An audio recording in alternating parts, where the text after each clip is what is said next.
broadcast you are watching has ended. And now we are in my area. I just gotta change it on my phone. Alright. Hey guys, how's everybody doing today?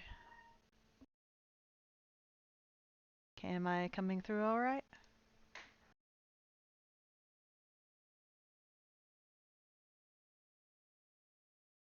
Test, test, 1, 2, 3.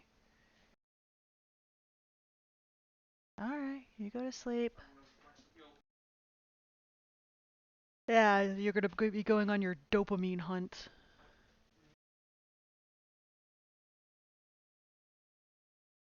Alright, so I love you too.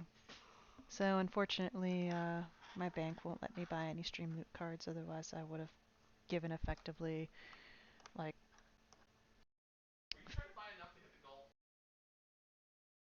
No.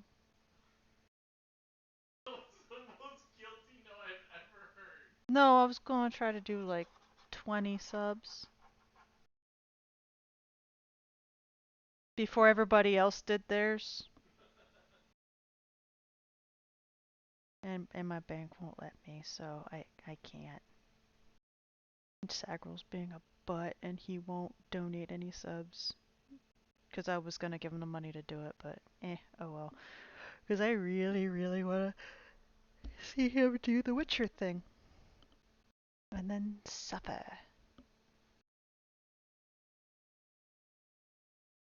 I know, Panda. But I can't do it. You wanna join me, Panda?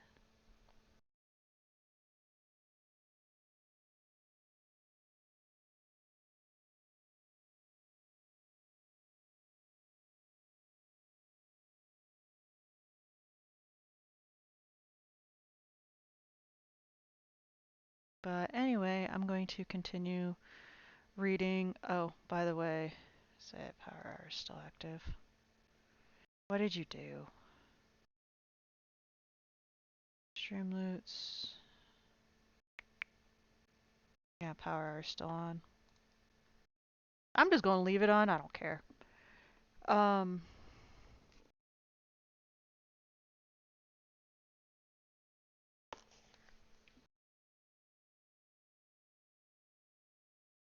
Alright. Does anybody want to order anything before I get started?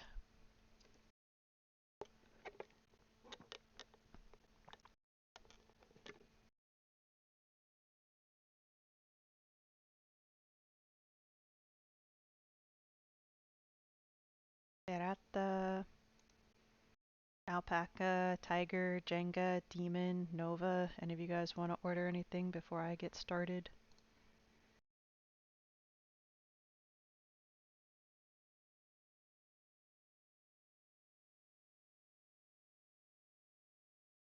No? Oh, I'm sitting in your lap. Not weird at all. Not, Hello. I am sitting on you. Wait, what?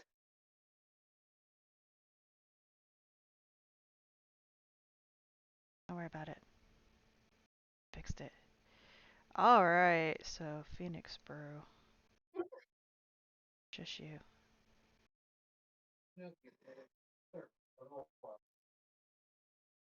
Uh,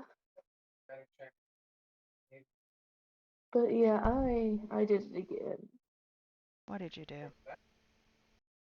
I fucked around and found. Oh god, what did you do? Helios follows a VTuber named Mom Brain, and she added me to the server. Oh, it's an art server. She mostly actually does Dead by Daylight. No, but wasn't it the art thing? That's a different one. So you fucked around and found out on another Um, one. yeah, and thanks to Neko, I thought about doing Dead by Daylight heart packs, like with the one with the xenomorph and ghost thing. Got it. The one where Amar's like, no, no, no, Now, no, no. yeah.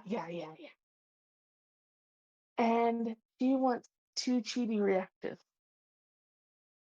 Yeah.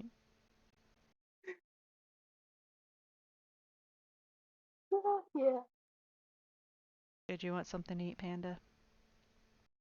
Um,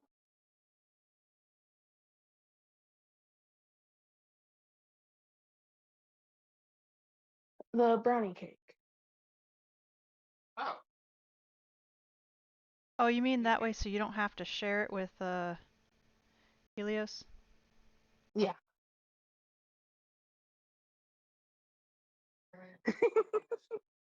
Did he get did he get angry? No, he's in the middle of streaming himself. Oh, I know he is. I joined him in chat for a little bit. Oh, he didn't even notify me that you did. Of course not. He was leaving you alone. Hmm. Yeah, because right now I'm working on my Twitch banner actually. Because I was getting upset at the Yule menu. What did you do to So make I took a, to be upset at the the Yule menu? shading kept, the shading kept looking wrong on one of the stews. Okay. All right. So, I am going to mute up now. all right. We are on chapter 6.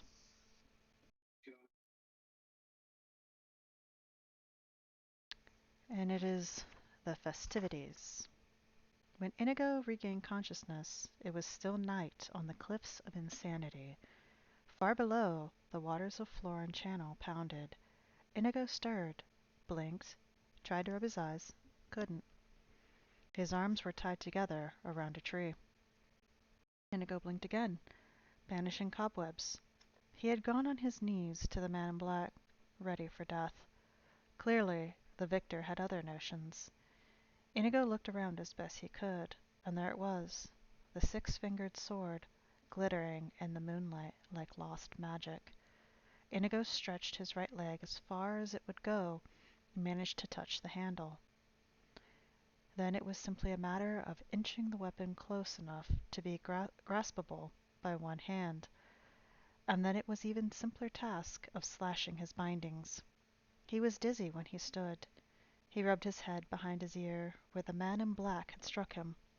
A lump, sizable to be sure, but not a major problem. The major problem was what to do now. Vizzini had strict instructions for occasions such as this, when a plan went wrong. Go back to the beginning.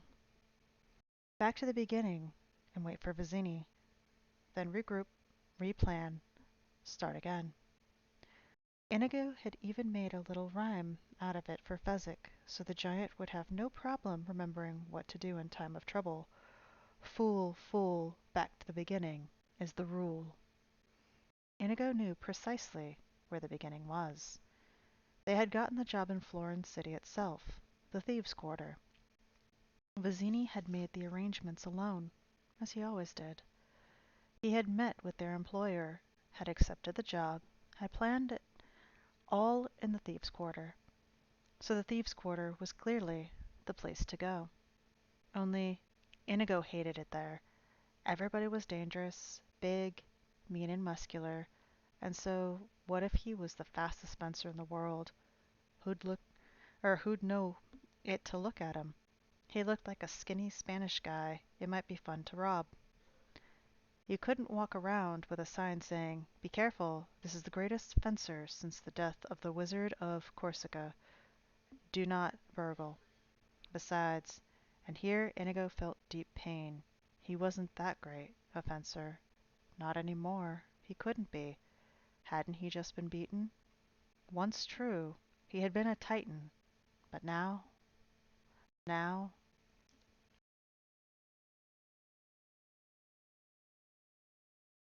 the thieves' quarter was worse than he remembered.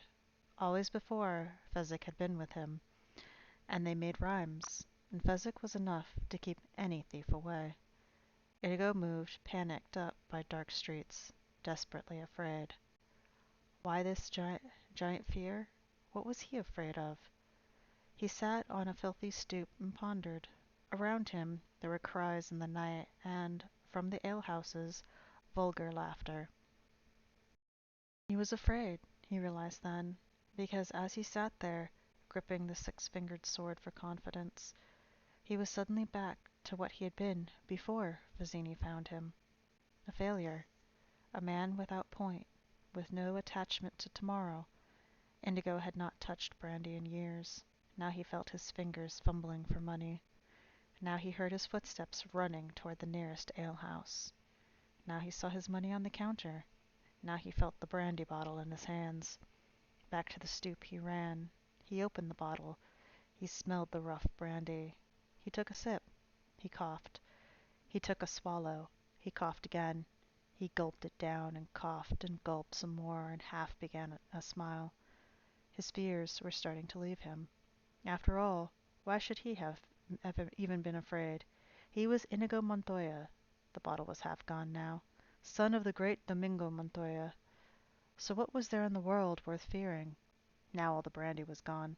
How dare fear approach a wizard such as Inigo Montoya? Well, never again. Into the second bottle. Never, never, never, never again. He sat alone and confident and strong. His life was straight and fine. He had money enough for brandy, and if you had that, you had the world. The stoop was wretched and bleak. Inigo slumped there, quite contented, clutching the bottle in his once trembling hand. Existence was really very simple when you did what you were told, and nothing could be simpler or better than what he had in store. All he had to do was wait and drink until Vizzini came. Physic had no idea how long he was unconscious. He only knew, as he staggered to his feet on the mountain path, that his throat was very sore where the man in black had strangled him. What to do? The plans had all gone wrong. Fezzik closed his eyes, trying to think. There was a proper place to go when his plans went wrong, but he couldn't quite remember it. Inigo had even made a rhyme up for him so he wouldn't forget, and now, even with that, he was so stupid he had forgotten. What was it? Was it stupid, stupid, go and wait for Vizzini with Cupid? That rhymed. But where was the Cupid? Dummy, dummy, go out and now and fill your tummy. That rhymed too. But what kind of instructions were those? What to do? What to do? Dunce, dunce, use your brain and do it right for once. Nothing helped. Nothing was any help. He never had done anything right, not in his whole life, until Vizzini came. And without another thought, Fezzik ran off into the night after the Sicilian. Vizzini was napping when he got there. He had been drinking wine and dozed off. Fezzik dropped to his knees and put his hands in prayer position. Vizzini, I'm sorry, he began. Vizzini napped on. Fezzik shook him greatly. Vizzini did not wake. Not so gently this time. Nothing. Oh, I see. You're dead, Fezzik said. He stood up. He's dead, Vizzini is, he said softly. And then, without a bit of help from his brain, a great scream of panic burst from his throat into the night. Inigo! And he whirled back down the mountain path, because if Inigo was alive, it would be all right. It wouldn't be the same. No, it could never be that without Vizzini to order them and insult them, as only he could. But at least there would be time for poetry. And when Fezzik reached the cliffs of insanity, he said, Inigo, Inigo, here I am, to the rocks, and I am here, Inigo. It's your Fezzik, to the trees, and Inigo, Inigo, answer me, please. All over until there was no other conclusion to draw but that it was just as there was no Vizzini, so there was also no Inigo, and that was hard. It was, in point of fact, too hard for Fezzik, so he began to run, crying out, Be with you in a minute, Inigo, and right behind you, Inigo, and Hey, Inigo, wait up, wait, wait up, straight up, which was the way he ran, and wouldn't it be fun with rhymes once he and Inigo were together again? But after an hour or so of shouting, his throat gave out because he had, after all, been strangled almost to death in the very recent past. On he ran, on and on and on, until finally he reached a tiny village and found, just outside of town, some nice rocks were formed kind of a cave, almost big enough for him to stretch out in. He sat with his back against a rock and his hands around his knees and his throat hurting until the village boys found him. They held their breath and crept as close as they dared. Fezzik hoped that they would go away, so he froze, pretending to be off with Inigo, and Inigo would say "Barrel," and Fezzik, right quick, would come back with "Carol," and maybe they would sing a little something until Inigo said "Serenade," and you couldn't stump Fezzik with one that easy because of centigrade. And then Inigo would make a word about the weather, and Fezzik would rhyme it, and that was how it went until the village boys stopped being afraid of him. Fezzik could tell that because they were creeping very close to him now, and all of a sudden yelling their lungs out and making crazy faces, he didn't really blame them. He looked like the kind of person you'd do that to, mocked. His clothes were torn, his throat was gone, and his eyes were wild, and he probably would have yelled too if he'd been their age. It was only then they found it funny that fought it, or that he found it, though he did not know the word. Degrading. No more yelling. Just laughter now.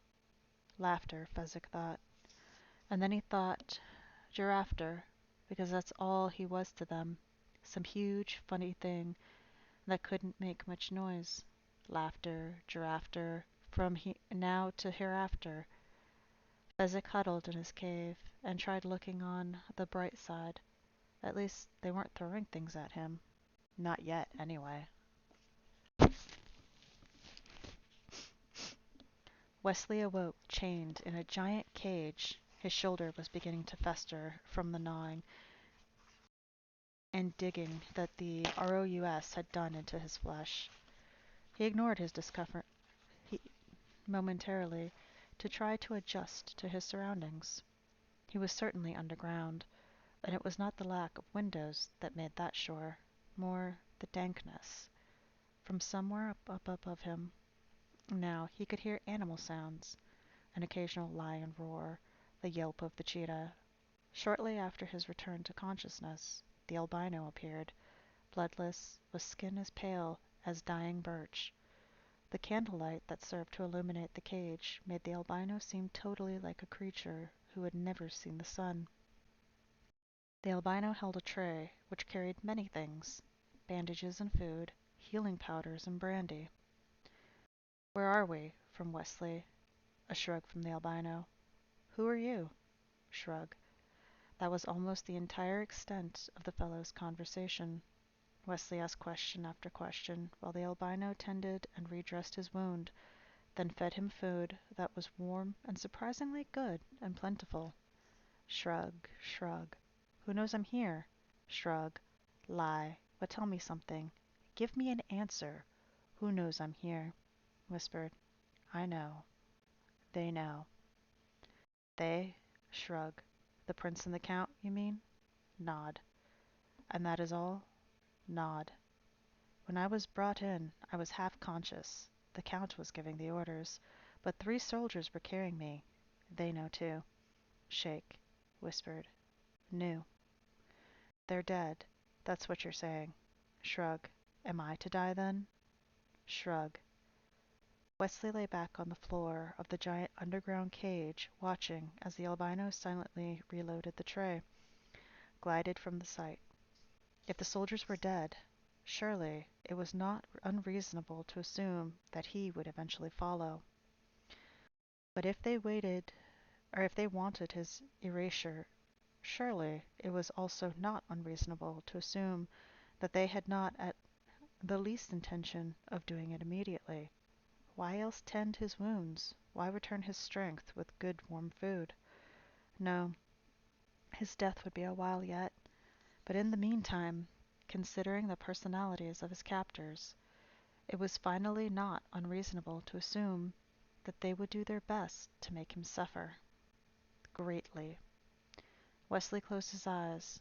There was pain coming, and he had to be ready for it. He had to prepare his brain. He had to get his mind controlled and safe from their efforts. so that they could not break him. He would not let them break him. He would hold together against anything at all, if only they gave him sufficient time to make ready. He knew he could defeat pain. It turned out they gave him sufficient time. It was months before the machine was ready, but they broke him anyway. At the end of the 30th day of festivities, with 60 days more of partying to enjoy, Buttercup was genuinely concerned that she might lack the strength to endure. Smile, smile, hold hands, bow, and thank, over and over. She was simply exhausted from 1 month. How was she to survive twice that? It turned out, because of the king's health, to be both easy and sad. For with 55 days to go, Lotheron began to weaken terribly. Prince Humperdinck ordered new doctors brought in. There was still the last miracle man alive, Max, but since they had fired him long before, bringing him back on the case now was simply not deemed wise. If he was incompetent then, when Lotheron was only desperately ill, how could he suddenly be a cure-all now with Lotheron dying? The new doctors all agreed on various tried-and-true medications, and within 48 hours of their coming to the case, the king was dead. The wedding date, of course, was unchanged. It wasn't every day a country had a 500th anniversary, but all the festivities were either curtailed entirely or vastly cut down, and Prince Humperdinck became, 45 days before the wedding, King of Florin, and that had changed everything, because, before, he had taken nothing but his hunting seriously, and now he had to learn everything, learn how to run a country, and he buried himself in books and wise men, and how did you tax this, and when should you tax that, and foreign entanglements, and who could be trusted, and how far, and with what, and before her lovely eyes Humperdinck changed from a man of fear and action to one of frenzied wisdom, because he had to get it all straight now before any other country dared interfere with the future of Florin. So the wedding, when it actually took place, was a tiny thing and brief, sandwiched in between a ministers' meeting and a treasury crisis, and Buttercup spent her first afternoon as queen wandering around the castle, not knowing what in the world to do with herself. It wasn't until King Humperdinck walked out on the balcony with her to greet the gigantic throng that had spent the day impatient waiting that she realized it had happened. She was queen. Her life, for whatever it was worth, belonged now to the people. They stood together on the castle balcony, accepting the cheers, the cries, the endless thunderous hip hips, until Buttercup said, "Please, may I walk once more among them?" And the king said with a nod that she might, and down she went again, as on the day of the wedding announcement, radiant and alone, and again the people swept apart to let her pass, weeping and cheering and bowing, and then one person bowed. On the balcony watching it all, Humperdinck reacted instantly, gesturing soldiers in the area where the sound had come from, dispatching more troops quickly down to surround the queen, and like clockwork Buttercup was safe, the booer apprehended and led away. "Hold a moment," Buttercup said, still shaken by the unexpectedness of what had happened. The soldier who held the booer stopped. "Bring her to me," Buttercup said, and in a moment the booer was right there, eye to eye. It was an ancient woman, withered and bent, and Buttercup thought of all the faces that had gone by in her lifetime, but this one she could not remember. "Have we met?" the queen asked. The old one shook her head. "Then why? Why on this day? Why do you insult the queen?" "Because you are not worthy of cheers," the old woman said, and suddenly she was yelling. "You had love in your hands, and you gave it up for gold." She turned to the crowd. "It is true what I tell you. There was love alongside her in the fire swamp, and she dropped it from her fingers like garbage. And that is what she is, the Queen of Garbage. I gave my word to the prince, Buttercup began, but the old woman would not be quieted. Ask her how she got through the fire swamp. Ask her if she did it alone. She threw love away to be the queen of grime, the queen of muck. I am old, and life means nothing to me, so I am the only person in all this crowd to dare to tell the truth. The truth says bow to the queen of reclifuse, or feculence, if you want to, but not I. Cheer the queen of slime and order if you want to, but not I. Rave over her beauty of the queen of cesspools, but not I, not I. She was advancing on Buttercup now. Take her away, Buttercup ordered, but the soldiers could not stop her, and the old woman kept coming on, her voice getting louder and louder and louder and louder and louder and louder, and Buttercup woke screaming. She was in her bed, alone, safe.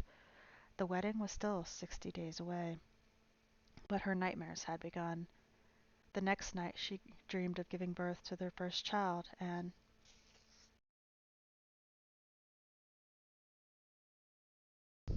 the next night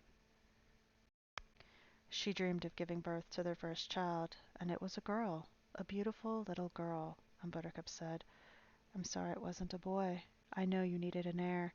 And Humperdinck said, Beloved sweet, don't concern yourself with that. Just look at the glorious child God has given us. And then he left, and Buttercup held the child to her perfect breast, and the child said, Your milk is sour. And Buttercup said, Oh, I'm sorry. And she shifted to the other breast, and the child said, No, this is sour too. And Buttercup said, I don't know what to do.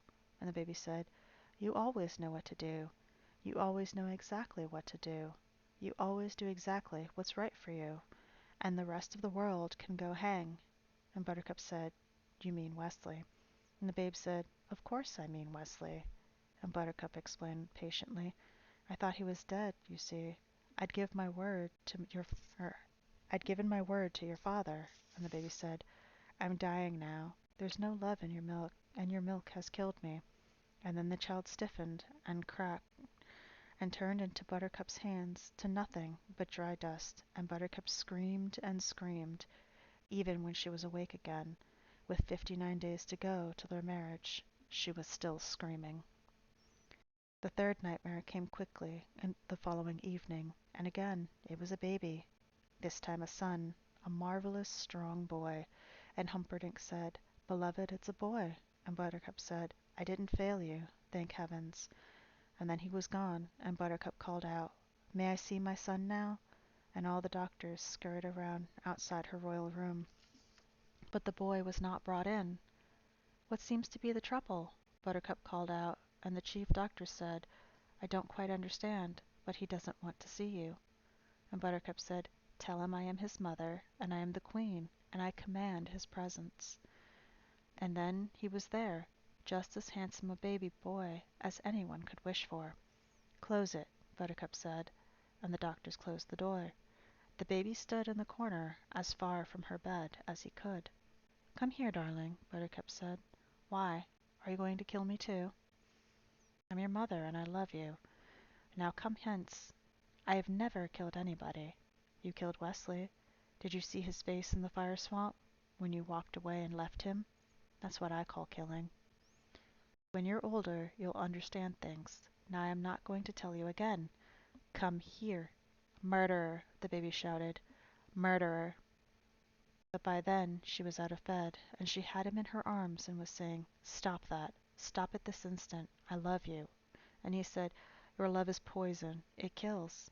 And he died in her arms, and she started to cry, even when she was awake again.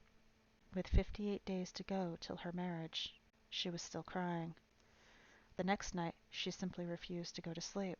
Instead, she walked and read and did needlework and drank cup after cup of steaming tea from the Indies.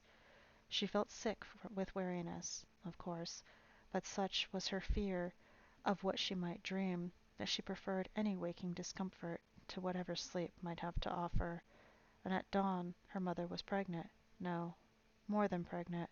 Her mother was having a baby, and as Buttercup stood there in the corner of the room, she watched herself being born, and her father gasped at her beauty, and so did her mother, and the midwife was the first to show concern. The midwife, the midwife was a sweet woman, known throughout the village for her love of babies, and she said, "Look, trouble."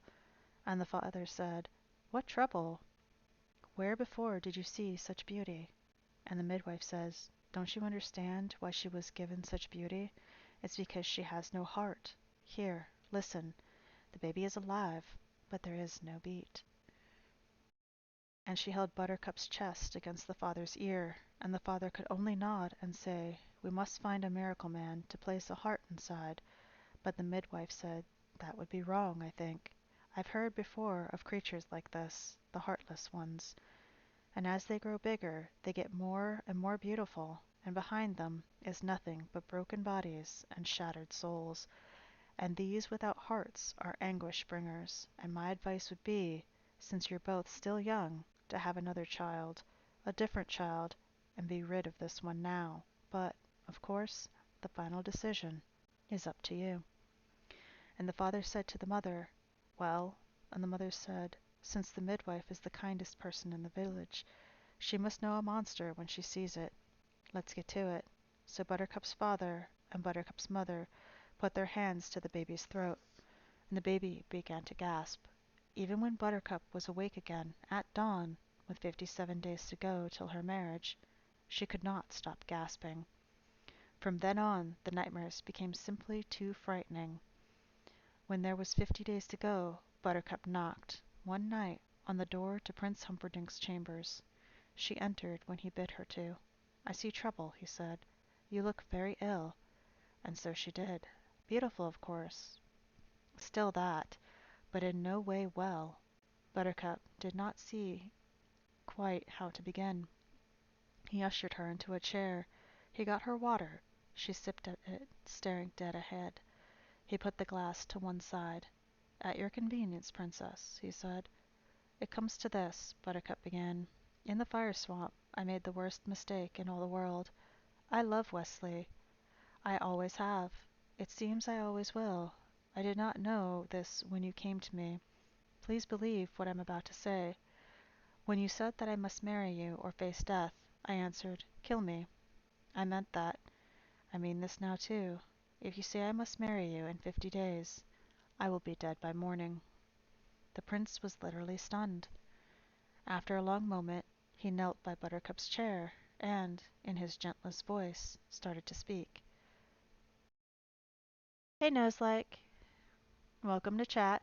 I am Reina d'Arcadia, one of the owners of this cafe, and uh, sitting next to me is Panda. She's one of my best friends. And in the back is Sagrel, my husband. He is the other owner of the cafe. Welcome in. I am reading The Princess Bride. Oh, Hello. excuse me.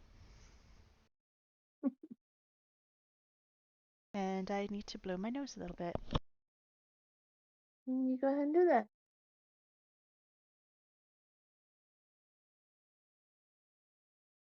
I just noticed their name.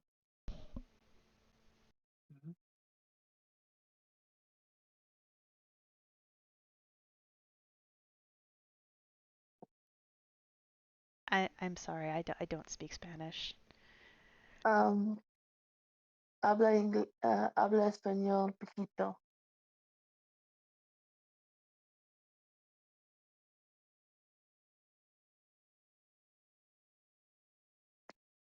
Ow. Because I'm wanting this done. Well, it's also the last platinum one I have. Okay, I'm gonna continue. Okay, so then I'm gonna meet back up. Okay.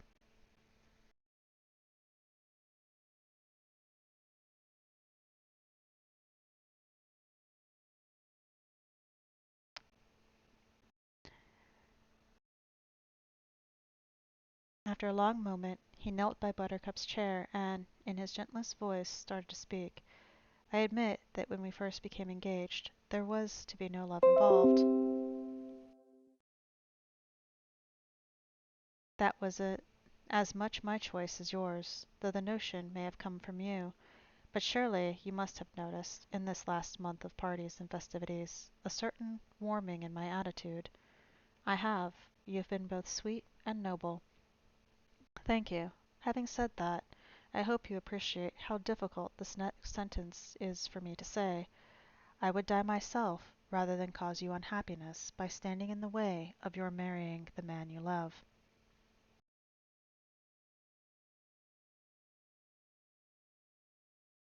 Buttercup wanted almost to weep with gratitude. She said, I will bless you all my days for your kindness. She stood. So it's settled. Our wedding is off. He stood too, except for perhaps one thing. Thank you, Pirata.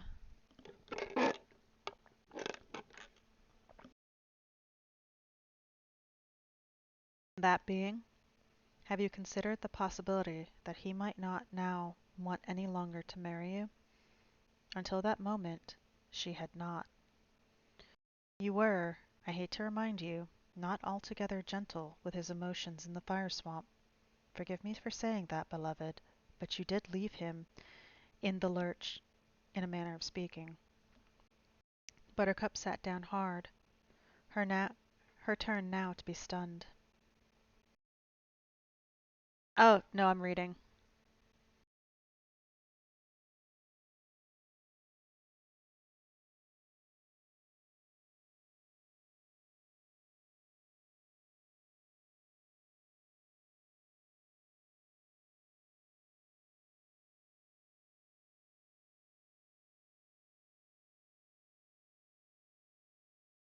I think that's the word for book. Um, hold on. I have a way to do this. Give me a moment.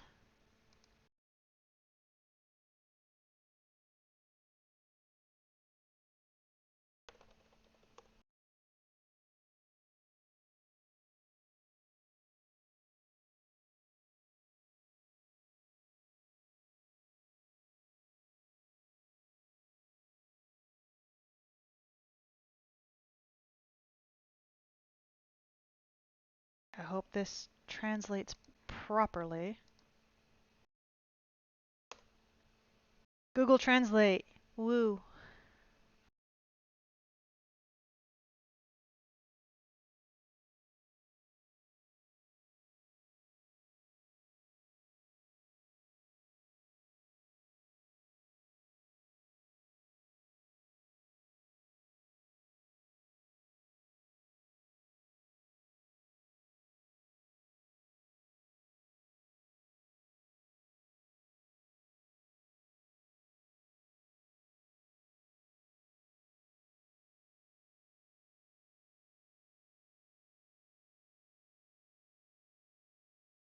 I.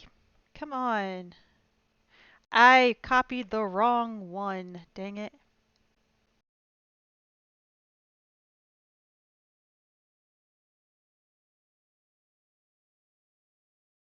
And I do know Google Translate sometimes does it wrong. Yes, Pirata, laugh at me. But I mean, if you can speak Spanish too, please assist. I would greatly appreciate that. Please.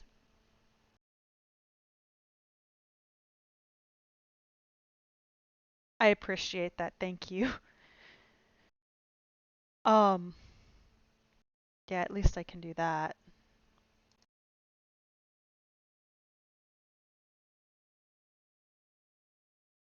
Okay. Let's see if I can go back to reading. Um, and I have Google Translate still open, so that way if I need to, I can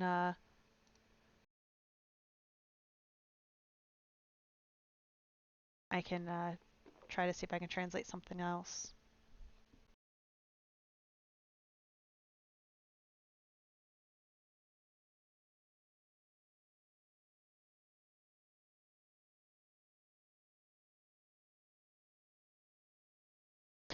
Oh, really? I tried to change it.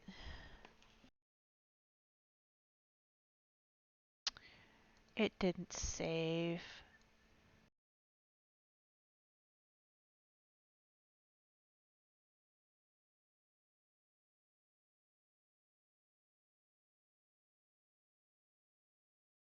I guess I have to change it directly.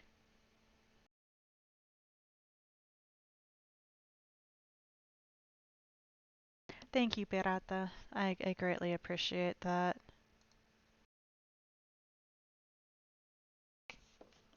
Does your name translate to pirate? Out of curiosity?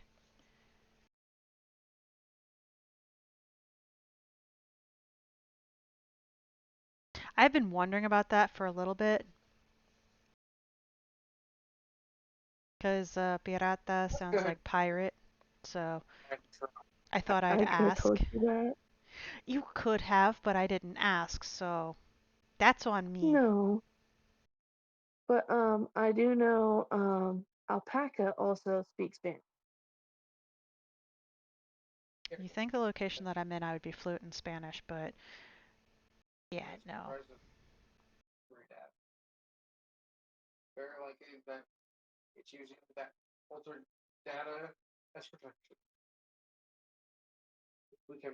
Yeah, that's why I almost kept calling Pirate the pirate all the time. Why did you change your name, Pirata?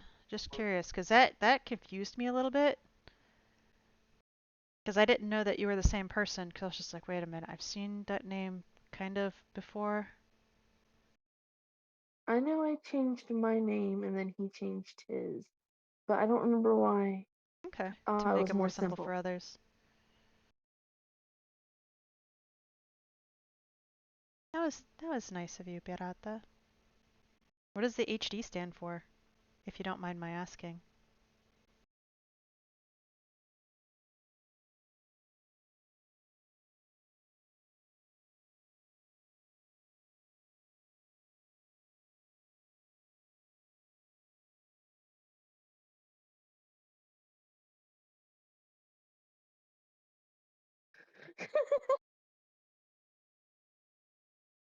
I mean, that's fair.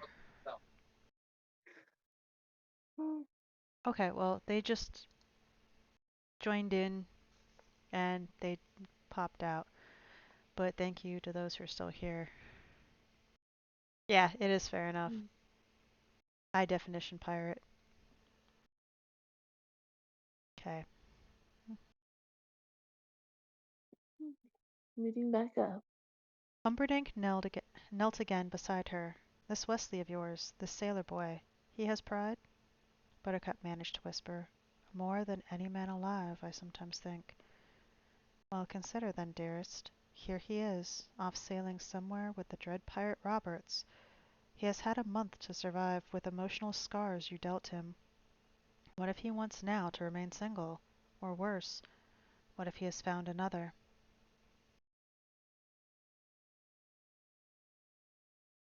Buttercup was now even beyond whispering. I think, sweetest child, that we should strike a bargain, you and I. If Wesley wants to marry you still, bless you both. If, for reasons unpleasant to mention, his pride will not let him, then you will marry me as planned, and be the Queen of Florin. He couldn't be married, I'm sure. Not my Wesley. She looked at the prince. How can I find out? What about this? You write him a letter, telling him everything. We'll make 4 copies. I'll take my 4 fastest ships and order them off in all directions. The dread pirate Roberts is not often more than a month's sail from Florin. Whichever my ships finds him will run the white flag of truce. Deliver your letter, and Wesley will decide. If no, he can speak that message to my captain. If yes, my captain will sail him here to you, and I will have to content myself with a lesser bride. I think, I'm not sure, but I definitely think that this is the most generous decision I've yet heard. Do me this favor, that in return, until we know Wesley's intentions, one way or another, let us continue as we have, so the festivities will not be halted. And and if I seem too fond of you, remember that I cannot help myself. Agreed, Buttercup said, going to the door, but not before she kissed his cheek. He followed her. Off with you now, and write your letter, after he returned the kiss, smiling with his eyes at her, until the corridor curved her from his sight. There was no doubt whatsoever in his mind that he was going to seem too fond of her in the days ahead, because when she died of murder on their wedding night, it was crucial that all Florin realized the depth of his love, the epochal size of his loss, since then no one would dare hesitate to follow him in the revenge war he was to launch against Gilder. At first, when he hired the Sicilian, he was convinced it was best that someone else do her in, all the while making it appear the work of soldiers from Gilder. And when the man in black had somehow materialized to spoil their plans, the prince came close to going insane with rage. But now his basically optimistic nature had reasserted itself. Everything always worked out for the best. The people were infatuated with Buttercup now, as they had never been before her kidnapping. And when he announced from his castle balcony that she had been murdered, he already saw the scene in his mind. He would arrive just too late to save her from strangling, but soon enough to see the Guelderian soldiers leaping from the window of his bedroom to the soft ground below.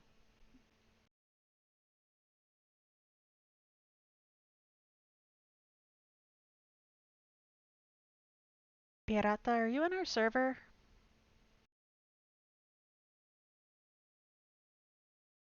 The Discord server?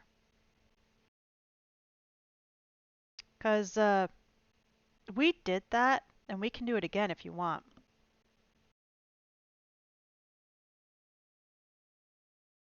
What was it? We watched that and some Ghibli movies.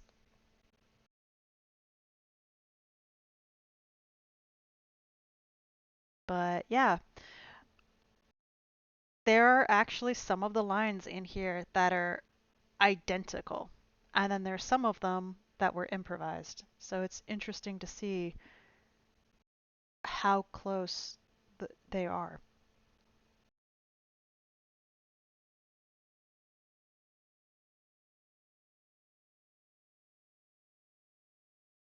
When he made that speech to the masses on the 500th anniversary of his country. All right.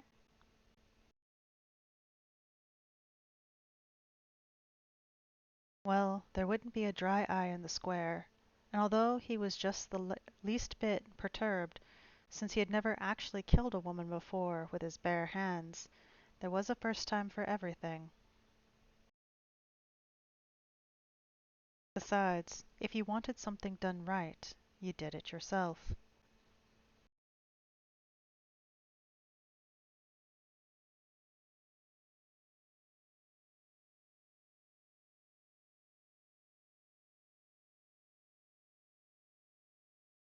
That night they began to torture Wesley.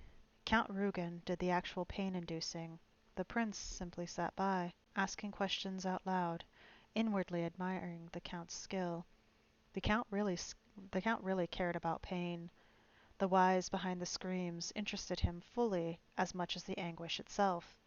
And whereas the prince spent his life in physically following the hunt, Count Rugen read and studied anything he could get his hands on dealing with the subject of distress. All right now, the prince said to Wesley, who lay in the great fifth-level cage. Before we begin, I want you to answer me this. Have you any complaints about your treatment thus far? Hey, pirata.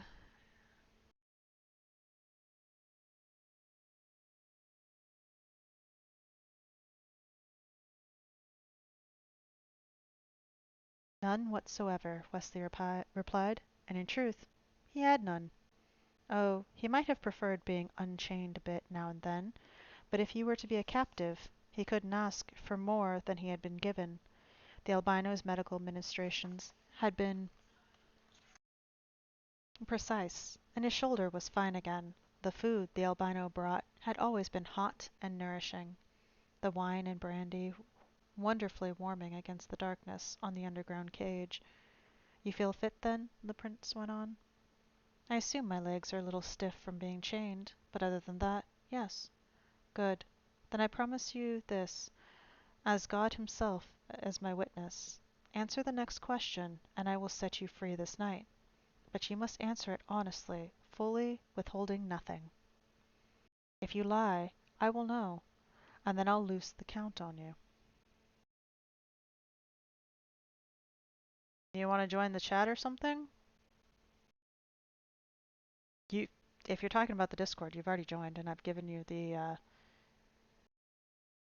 patron role. What are you sorry for?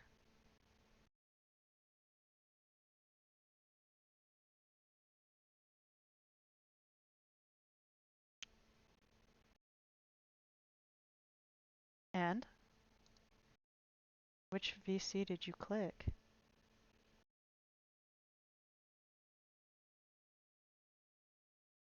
You're allowed to click on the VCs if you want.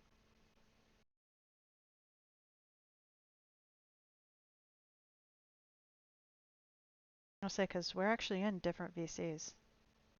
I'll laugh if he accidentally joined Helios.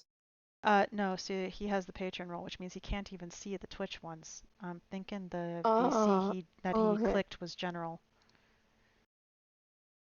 It's fine, Just, Pirata. you're good. You're fine. I mean, if you want to join in the general VC, someone will eventually go there with you. It's just gonna be a little bit.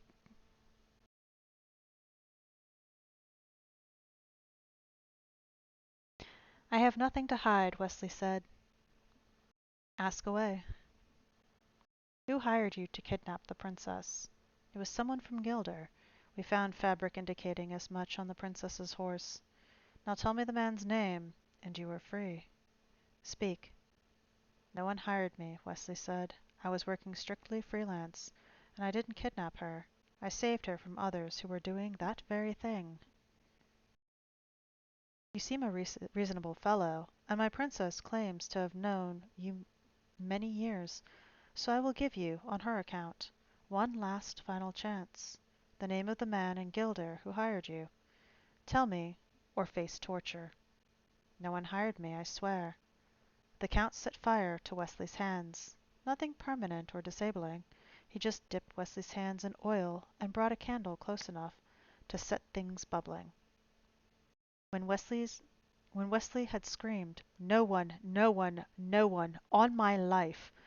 a sufficient number of times, the Count dipped Wesley's hands in water, and he and the Prince left via the underground entrance, leaving the medication to the albino, who was always nearby during the torturing times, but never visible enough to be distracting.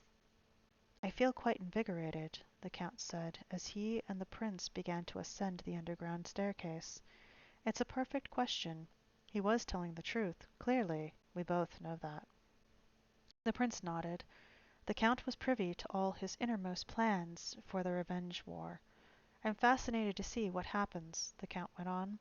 Which pain will be the least endurable, the physical or the mental anguish of having freedom offered, if truth is told, then telling it and being thought a liar. I think the physical, said the Prince. I think you're wrong, said the Count. Actually, they were both wrong. Wesley suffered not at all throughout. His screaming was totally a performance to please them. He had been practicing his defenses for a month now, and he was more than ready. The minute the Count brought the candle close, Wesley raised his eyes to the ceiling, dropped his eyelids over them, and, in a state of deep and steady concentration, he took his brain away. Buttercup was what he thought of, her autumn hair, her perfect skin, and he brought her very close beside him, and had whispered in her ear throughout the burning, I love you, I love you. I only left you in the fire swamp to test your love for me. Is it as great as mine for you? Can two such loves exist on one planet at one time? Is there that much room, beloved Wesley? The albino bandaged his fingers. Wesley lay still. For the first time, the albino started things, whispered, You better tell them. From Wesley, a shrug. Whispered, They never stop. Not once they start.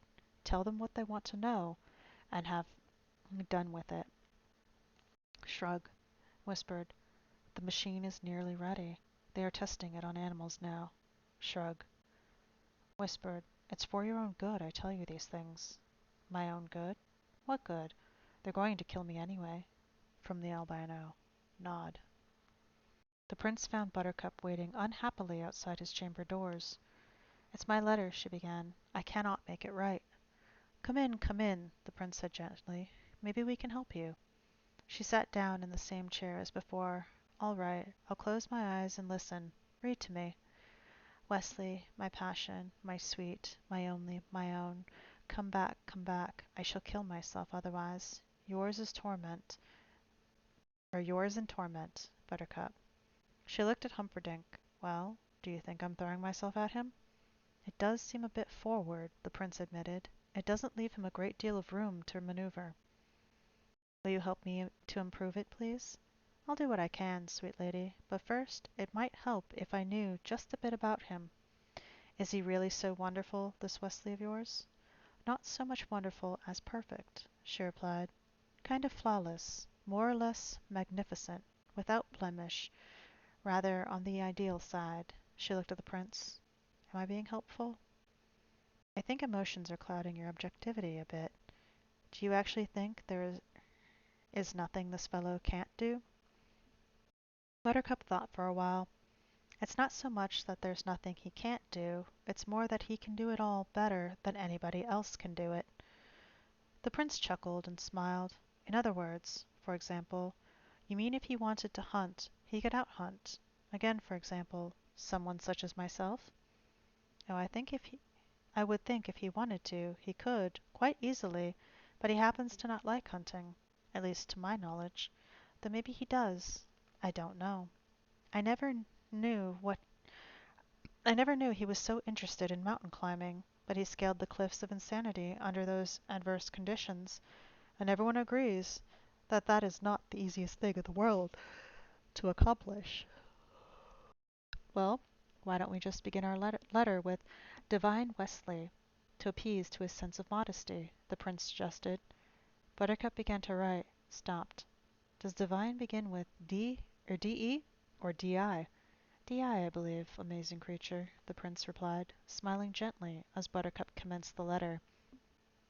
They composed it in 4 hours, and many, many times she said, I could never get through this without you.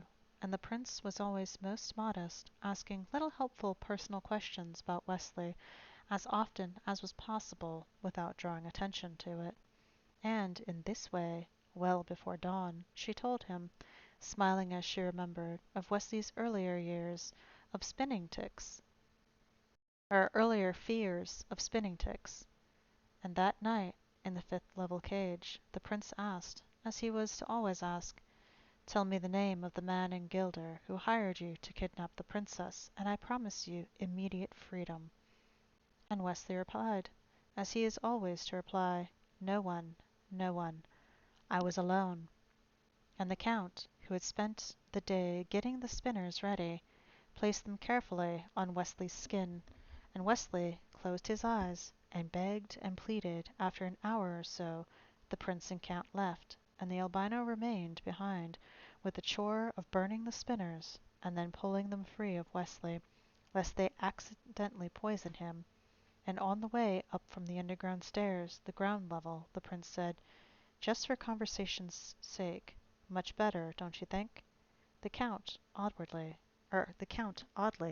said nothing, which was vaguely irritating to Humperdinck because, to tell the absolute truth, torture was never all that high on his scale of passions, and we'd just as soon as dispose of Wesley right then. If only Buttercup would admit that he, Humperdinck, was the better man. But she would not. She simply would not. All she ever talked about was Wesley. All she ever asked about was news of Wesley. Days went by, weeks went by, party after party went by, and all Florin was moved by the spectacle of their great hunting prince, at least so clearly and wonderfully in love. But when they were alone, all she ever said was, I wonder where could Wesley be? What could be taking him so long? How can I live until he comes? Maddening. So each night the Count's discomforts, which made Wesley writhe and twist, were really sort of all right. The prince could manage an hour or so of spectating before he and the count would leave. The count was still oddly silent. And down below, tending the wounds, the albino would whisper, "Tell them, please. They will only add to your suffering." Wesley could barely suppress his smile. He had felt no pain, not once. None. He had closed his eyes and taken his brain away. That was the secret. If you could take your brain away from the present and send it to where it could contemplate skin like wintry cream, well, let them enjoy themselves. His revenge time would come. Wesley was living now, most of all, for Buttercup, but there was no denying that there was one more thing he wanted too. His time. Prince Humperdinck simply had no time. There seemed to be not one decision in all of Florin that one way or another didn't eventually come heavily to rest upon his shoulders. Not only was he getting married, his country was having its 500th anniversary.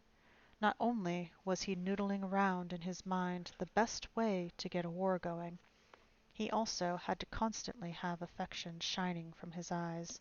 Every detail had to be met, and met correctly. His father was just no help at all, refusing either to expire or stop mumbling. You thought his father was dead, but that was a fake out. No, okay, and start making sense. Queen Bella simply hovered around him, translating here and there, and it was back with a shock that Prince Humperdinck realized, just 12 days before his wedding, that he had neglected to set in motion the crucial Gilder section of his plan. So he called Yelling to the castle late one night. Yellin, was chief of all enforcement in Florence City, a job he had inherited from his father. The albino keeper at the zoo of Yellin was Yellin's first cousin, and together they had formed the only pair of non-nobles the prince could come close to trusting. "Your Highness," Yellin said. He was small but crafty, with darting eyes and slippery hands. Prince Humperdinck came out from behind his desk. He moved closer to Yellin and looked carefully around before saying softly, "I have heard from unimpeachable sources that many men of Gilder have, of late, began to infiltrate our thieves' quarter. They are disguised as Florinese, and I am worried." "I have heard nothing of such a thing," Yellin said. "A prince has spies everywhere." "I understand," said Yellin.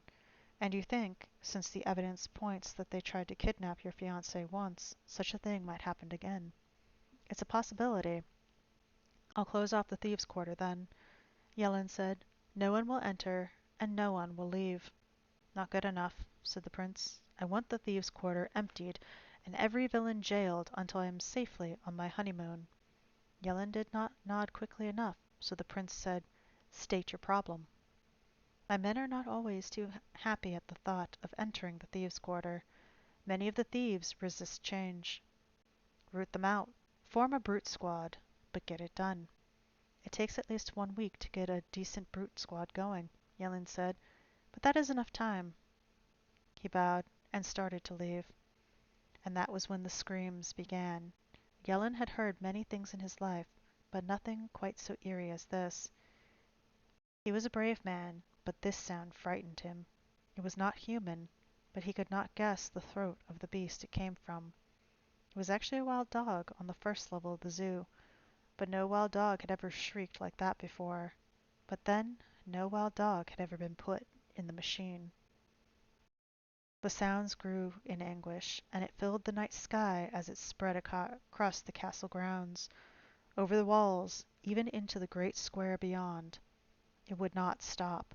It simply hung now below the sky, in audible reminder of the existence of agony. In the great square, half a dozen children screamed back at the night, trying to blot out the sound. Some wept, some only ran for home. Then it began to lessen in volume.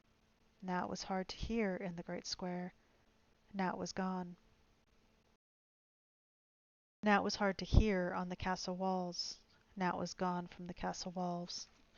It shrunk the grounds towards the first level of the Zoo of Death, where Count Rugen sat fiddling with some knobs. The wild dog died. Count Rugen rose. and it was all he could do to bury his own shriek of triumph. He left the zoo and ran towards the Prince Humperdinck's chambers. Yellen was just going when the Count got there. The Prince was seated now, behind the desk. When Yellen was gone and they were alone, the Count bowed to his Majesty. "The machine," he said at last, "works." Prince Humperdinck took a while before answering. It was a ticklish situation. Granted, he was the boss, the Count merely an underling. Still, no one in all Florin had Rugen's skills.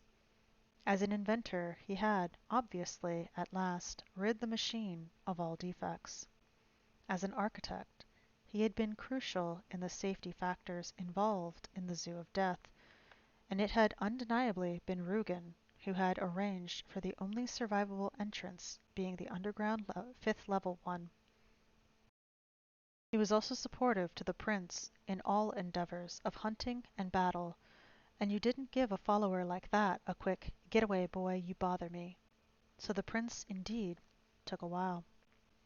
"Look, Ty," he said finally, "I'm just thrilled you smoothed all the bugs out of the machine. I never for a minute doubted you'd get it right eventually, and I'm really anxious as it can be seen as can be to see it working. But how do I put this? I can't keep my head above water 1 minute to the next. It's not just the parties and the goings with what's her name. I've got to decide how long the 500th anniversary parade is going to be, and where does it start, and where does it start, and which noblemen get to march in front of which other noblemen, so that everyone's still speaking to me at the end of it. Plus, I've got my wife to murder and a country to frame for it. Plus, I've got to get the war going once that's all happened. And all this is stuff I've got to do myself. Here's what it all comes down to. I'm just swamped." Ty, "so how about if you go work on Wesley and tell me how it goes? And when I get the time, I'll come watch, and I'll make sure it'll be just wonderful. But for now, what I'd like is a little breathing room. No hard feelings?" Count Rugen smiled. "None. And there weren't any. He always felt better when he could dole out pain alone. You could concentrate much more deeply when you were alone with agony. I knew you'd understand, Ty." There was a knock on the door that and Buttercup stuck her head in. "Any news?" she said. The prince smiled at her and sadly shook her head. "Honey, I promise to tell you the second I hear a thing. It's only 12 days, though. Plenty of time, Dulcet darling. Now, don't worry yourself." "I'll leave you," Buttercup said. "I was going too," the Count said. "May I walk you to your quarters?" Buttercup nodded, and down the corridors they wandered till they reached her suite. "Good night," Buttercup said quickly. Ever since the day he had first come to her father's farms, she had always been afraid whenever the Count came near her. "I'm sure he'll come," the Count said. He was privy to all the prince's plans, and Buttercup was well aware of this. "I don't know your fellow well, but he impressed me greatly. Any man who can find his way through the fire swamp can find his way to Florin Castle before your wedding day." Buttercup nodded. "He seems so strong, so remarkably powerful," the Count went on, his voice warm and lulling. "I only wondered if he possessed true sensitivity, as some men of great might, as you know, do not.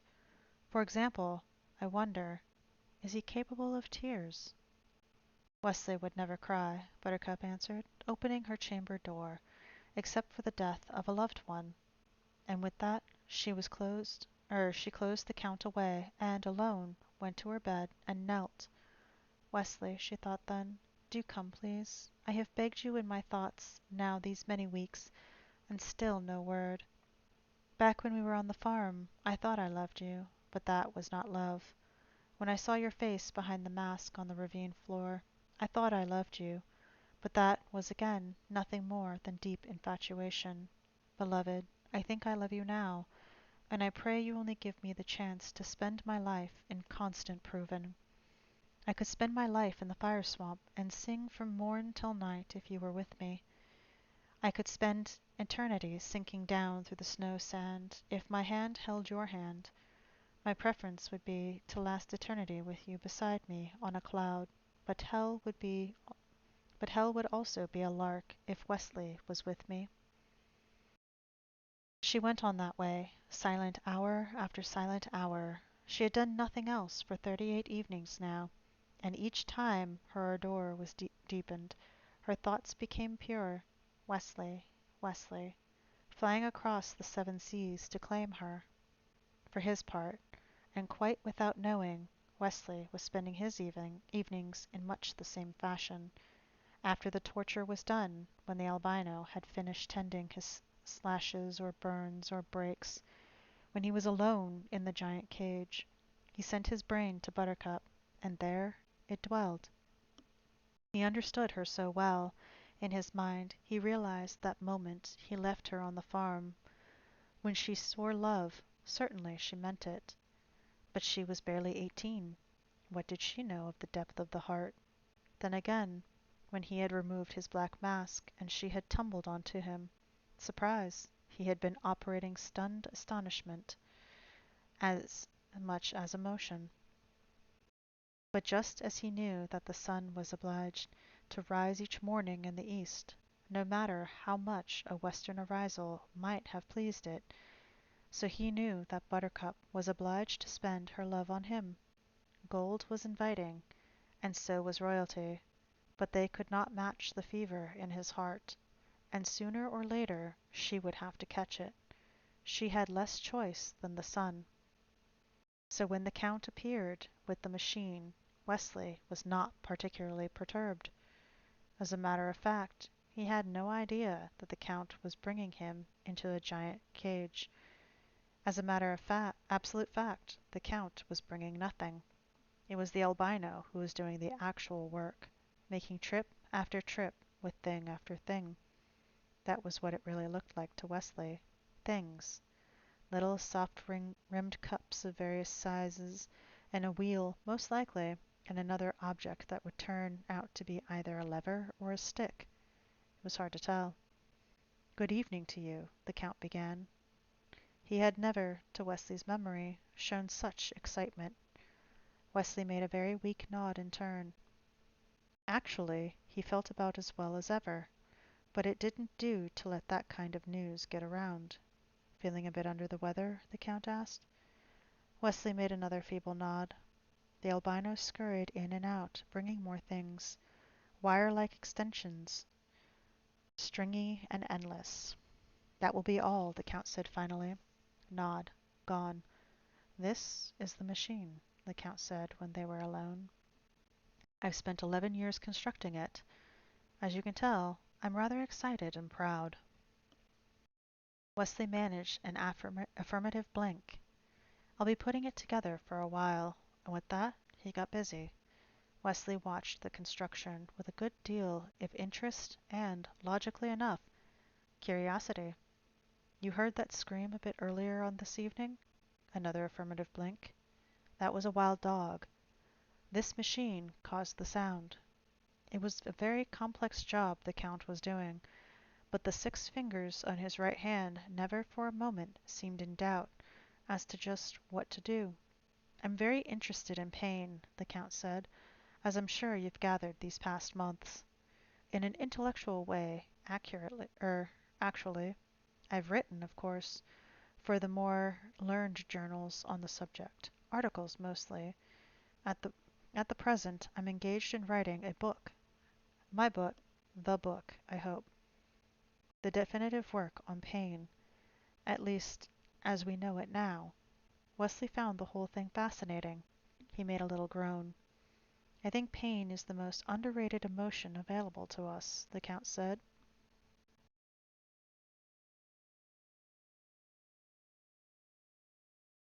The pain, or I think pain, or the serpent, to my interpretation, was pain. Pain has been with us always, and it always irritates me when people say as important as life and death, because the proper phrase, to my mind, should be as important as pain and death. The Count fell silent for a time then, as he began and completed a series of complex adjustments. One of my theories, he said, somewhat later, is that pain involves anticipation. Nothing original, I admit, but I'm going to demonstrate to you, and I mean, I will not, underline not, use the machine on you this evening. I could. It's ready and tested, but instead I'll simply erect it and leave it beside you, for you to stare at for the next 24 hours, wondering just what it is and how it works, and can it really be as dreadful as all that? He tightened some things here, loosened some more over there, tugged and patted and shaped. The machine looked so silly Wesley was tempted to giggle. Instead, he groaned again. I'll leave you to your imagination, then, the Count said, and looked at Wesley. But I want you to know one thing before tomorrow night happens to you, and I mean it. You are the strongest, most brilliant and brave, the most altogether worthy creature it has ever been my privilege to meet, and I feel almost sad that, for the purposes of my book and future pain scholars, I must destroy you. Thank you, Wesley breathed softly. The Count went to the cage door and stood over his shoulder. And you can stop all your performing about how weak and beaten you are. Haven't fooled me for a month. You're practically as strong now as on the day you entered the fire swamp. I know your secret, if that's any consolation for you. Secret? Hushed, strained. You've been taking your brain away, the Count cried. You haven't felt the least discomfort in all these months. You raise your eyes and drop your eyelids, and then you're off. Probably with, I don't know, her, most likely. Good night now. Try and sleep. I doubt you'll be able to. Anticipation, remember? With a wave, he mounted the underground stairs. Wesley could feel the sudden pressure of his heart. Soon the albino came, knelt by Wesley's ear, whispered, I've been watching you all these days. You deserve better than what's coming. I'm needed. No one else feeds the beasts as I do. I'm safe. They won't hurt me. I'll kill you if you like. That would foil them. I've got some good poison. I beg you. I've seen the machine. I was there when the wild dog screamed. Please let me kill you. You'll thank me. I swear. I must live, whispered. But, interruption, they will not reach me. I am all right. I am fine. I am alive, and I will stay that way. He said the words loud, and he said them with passion, but for the first time in a long time there was terror.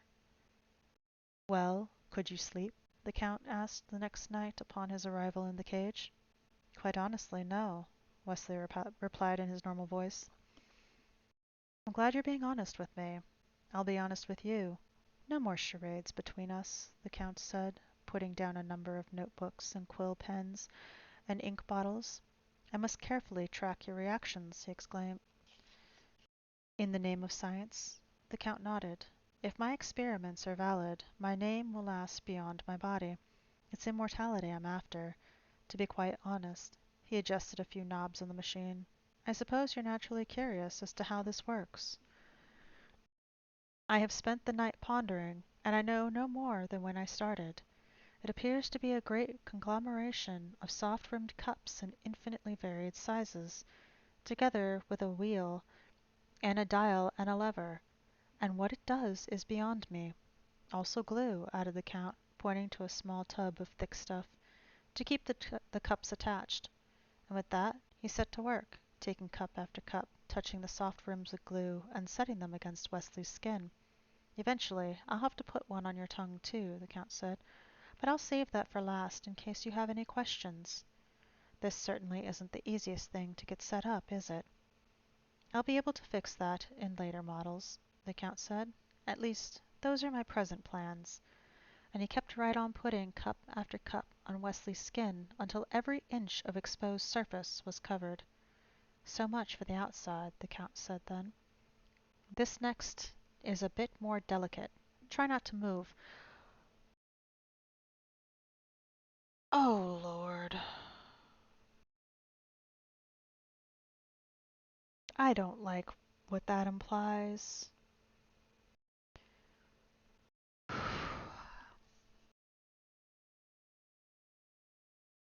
I'm chained head to foot, hand, head, and foot, Wesley said. How much movement do you think I'm capable of? Are you really as brave as you sound? Or are you a little frightened? The truth, please. This is for posterity, remember? I'm a little frightened, Wesley replied. The Count jotted that down, along with the time. Then he got down to the fine work, and soon there were tiny, soft-rimmed cups on the insides of Wesley's nostrils, against his eardrums, under his eyelids, ow, and above his tongue, above and below his tongue. And before the Count arose, Wesley was covered inside and out with the things. Now all I do, the Count said very loudly, hoping Wesley could hear, is get the wheel going so its fastest spin, so I have more than enough power to operate. And the dial can be set from 1 to 20, and, this being the first time, I will set it at its lowest setting, which is 1. Then all I need do is push the lever forward, and we should, if I haven't gummed it up, be in full operation. But Wesley, as the lever moved, took his brain away, and when the machine began, Wesley was stroking her autumn-colored hair and touching her skin of wintry cream and and then his world exploded, because the cups were everywhere, and before, they had punished his body, but left his brain. Only not the machine. The machine reached everywhere. His eyes were not his to control, and his ears could not hear her gentle, loving whisper, and his brain slid away, slid far from love into the deep vault of despair, hit hard, fell again, down through the house of agony, into the county of pain, inside and out. Wesley's world was ripping apart, and he could do nothing but crack along with it. The Count turned off the machine then, and as he picked up his notebook, he said, "As you no doubt know, the concept of the suction pump is centuries old. Well, basically, that's all this is, except instead of water, I'm sucking life. I've just sucked away 1 year of your life. Later, I'll set the dial higher, certainly to 2 or 3, perhaps even 5. Theoretically, 5 should be 5 times more severe than what you've just endured. So please be specific in your answers. Tell me now, honestly, how do you feel?" In humiliation and suffering and frustration and anger and anguish so great it was dizzying, Wesley cried like a baby. "Interesting," said the Count, and carefully noted it down. It took Yellen a week to get his enforcers together in sufficient number, together in an adequate brute squad, and so, 5 days before the wedding, he stood at the head of his company, waiting for the speech of the prince. This was in the castle courtyard, and when the prince appeared, the Count was, as usual, with him, although, not as usual, the Count seemed preoccupied. Which, of course, he was, though Yellen had no way of knowing that.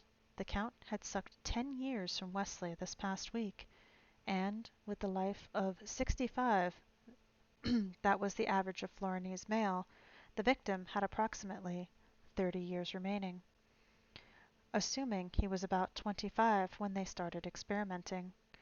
But how best to go about dividing that? The Count was simply in a quandary. So many possibilities, but which would prove, scientifically, most interesting? The Count sighed. Life was never easy. "You are here," the prince began, "because there may be another plot against my beloved. I charge each and every one of you with being her personal protector. I want the thieves' quarter emptied, and all the inhabitants jailed 24 hours before my wedding. Only then I will rest easy. Gentlemen, I beg you, think of this mission as being an affair of the heart, and I know you will not fail." With that he pivoted and, followed by the Count, hurried from the courtyard, leaving Yellen in command. The conquest of the thieves' quarter began immediately. Yellen worked long and hard at it each day, but the thieves' quarter was a mile square, so there was much to do. Most of the criminals had been through unjust and illegal roundups before, so they offered little resistance. They knew the jails were not celled enough for all of them, so if it meant a few days' incarceration, what did it matter? There was, however, a second group of criminals, those who realized that capture meant, for various past performances, death, and these, without exception, resisted. In general, Yellen, though adroit handling of the brute squad, was able to bring these bad fellows, eventually, under control. Still, 36 hours before the sunset wedding, there was half a dozen holdouts left in the thieves' quarter. Yellen arose at dawn and, tired and confused, not one of the captured criminals seemed to come from Gilder. He gathered the best of the brute squad and led them into the thieves' quarter for what simply had to be the final foray. Yellen immediately, er, Yellen immediately went to Falconbridge's alehouse, first sending all save two brutes off on various tasks, keeping a nosy one and quiet one for his own needs. He knocked on Falconbridge's door and waited. Falconbridge was by far the most powerful man in the thieves' quarter. He seemed almost to own half of it, and there wasn't a crime of any dimension he wasn't behind. He always avoided arrest, and everyone except Yellen thought Falconbridge must be bribing somebody. Yellen knew he was bribing somebody, since every month, rain or shine, Falconbridge came to Yellen's house and gave him a satchel full of money. "Who?" Falconbridge called from inside the alehouse. "The chief of all enforcement in Florence City, accompanied by brutes," Yellen replied. Completeness was one of his virtues. "Oh." Falconbridge opened the door. For a power he was very unimposing, short and chubby. "Come in." Yellen entered, leaving two brutes in the doorway. "Get ready and be quick," Yellen said. "Hey, Yellen, it's me," Falconbridge said softly. I know," Yellen said softly right back, "but please, do me a favor. Get ready. Pretend I did. I'll stay in the alehouse, I promise. I got enough food. No one will ever know." "The prince is without mercy," Yellen said. "If I let you stay and I'm found out, that's it for me. I've been paying you 20 years to stay out of jail. You're a rich man, just so I don't have to go to jail. Where's the logic of me paying you and no advantages? I'll make it up to you. I'll get you the best cell in Florence City. Don't you trust me? How can I trust a man I paid 20 years to stay out of jail when all of a sudden, the minute a little extra pressure's on, he says go to jail? I'm not going. You," Yellen signaled the noisy one. The brute started running forward. "Put this man in a wagon immediately," Yellen said. Falconbridge was starting to explain when the noisy one clubbed him across the neck. "Not so hard!" Yellen cried. The noisy one picked up Falconbridge, tried dusting his clothes. "Is he still alive?" asked. "See, I didn't know you wanted him breathing in the wagon. I thought you only wanted him in the wagon, breathing or not, so—" "Enough," Yellen interrupted Anne. Upset, he hurried out of the alehouse while the noisy one brought Falconbridge. "Is that everyone, then?" Yellen asked as various brutes were visible leaving the thieves' quarter pulling various wagons. "I think there's still the fencer with the brandy," the noisy one began. "See, they tried getting him out yesterday, but I can't be bothered with a drunk. I'm an important man. Get him out of here and do it now, both of you. Take the wagon with you and be quick. This quarter must be locked and deserted by sundown or the prince will be mad at me. And I don't like it much when the prince is mad at me." We're going," the noisy one replied, and he hurried off, letting the quiet one bring the wagon with Falconbridge inside. "They tried getting the fencer yesterday, some of the standard enforcers, but it seems he has certain sword skills that made them wary. But I think I have a trick that'll work." The quiet one hurried along behind, dragging the wagon. They rounded a corner, and from around another corner, just up ahead, a kind of drunken mumbling was starting to get louder. "I'm getting very bored, Bazzini," came from out of sight. "3 months is a long time to wait, especially for a passionate Spaniard," much loudly. "And I'm very passionate, Vizzini, and you're nothing but a tardy Sicilian. So if you're not here in 90 more days, I'm done with you. You hear? Done!" Much softer now. "I didn't mean that, Vizzini. I just love my filthy stoop. Take your time." The noisy brute slowed. "That kind of talk goes on all day. Ignore it, and keep the wagon out of sight." The quiet one pushed the wagon almost to the corner and stopped it.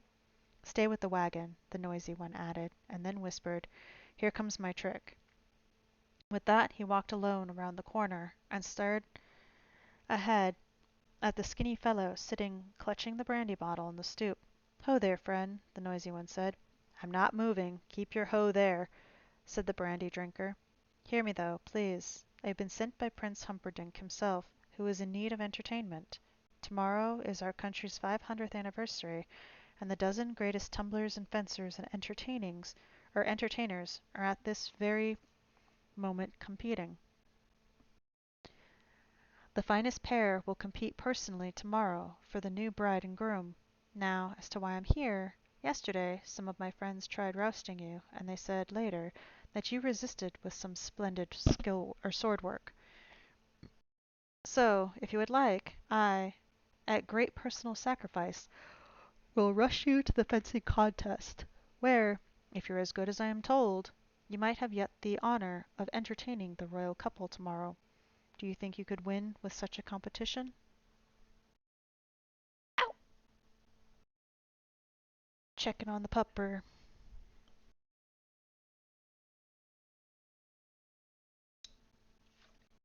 You gonna behave now?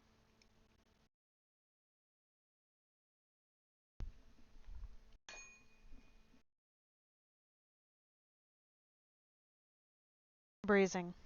Then hurry while there's still time to enter. The Spaniard managed to stand. He unsheathed his sword and flashed it a few times across the morning. The noisy one took a few steps backward and said, "No time to waste. Come along now." Then the drunk started yelling, "I'm waiting for Vizzini." "Meanie." "I'm not mean. I'm just following the rule." "Cruel." "Not cruel, not mean. Can't you understand I'm—" And here his voice trailed off for a moment and he squinted. Then quietly he said, "Fezzik?"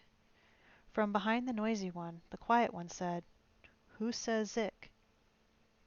Inigo stepped from his stoop, trying desperately to make his eyes focus through the brandy.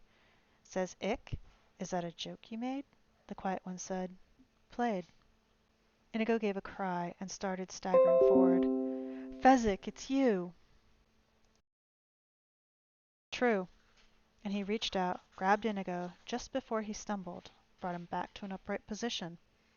"Hold him just like that," the noisy brute said, and he moved in quickly, right arm raised, as he had done to Falkbridge. Splat! Fezzik dumped the noisy brute into the wagon beside Falkbridge, covered them both in a soiled blanket, then hurried back to Inigo, whom he had left leaning propped against a building. "It's just so good to see you," Fezzik said then. "Oh, it is. It is, but—" Inigo's voice was winding steadily down now. "I'm too weak for surprises," were the last sounds he got out before he fainted from fatigue, and brandy, and no food, and bad sleep, and lots of other things, none of them nutritious. Fezzik hoisted him up with one arm, took the wagon in the other, and hurried back to Falkbridge's house. He carried Inigo inside, placed him upstairs on Falkbridge's feather bed,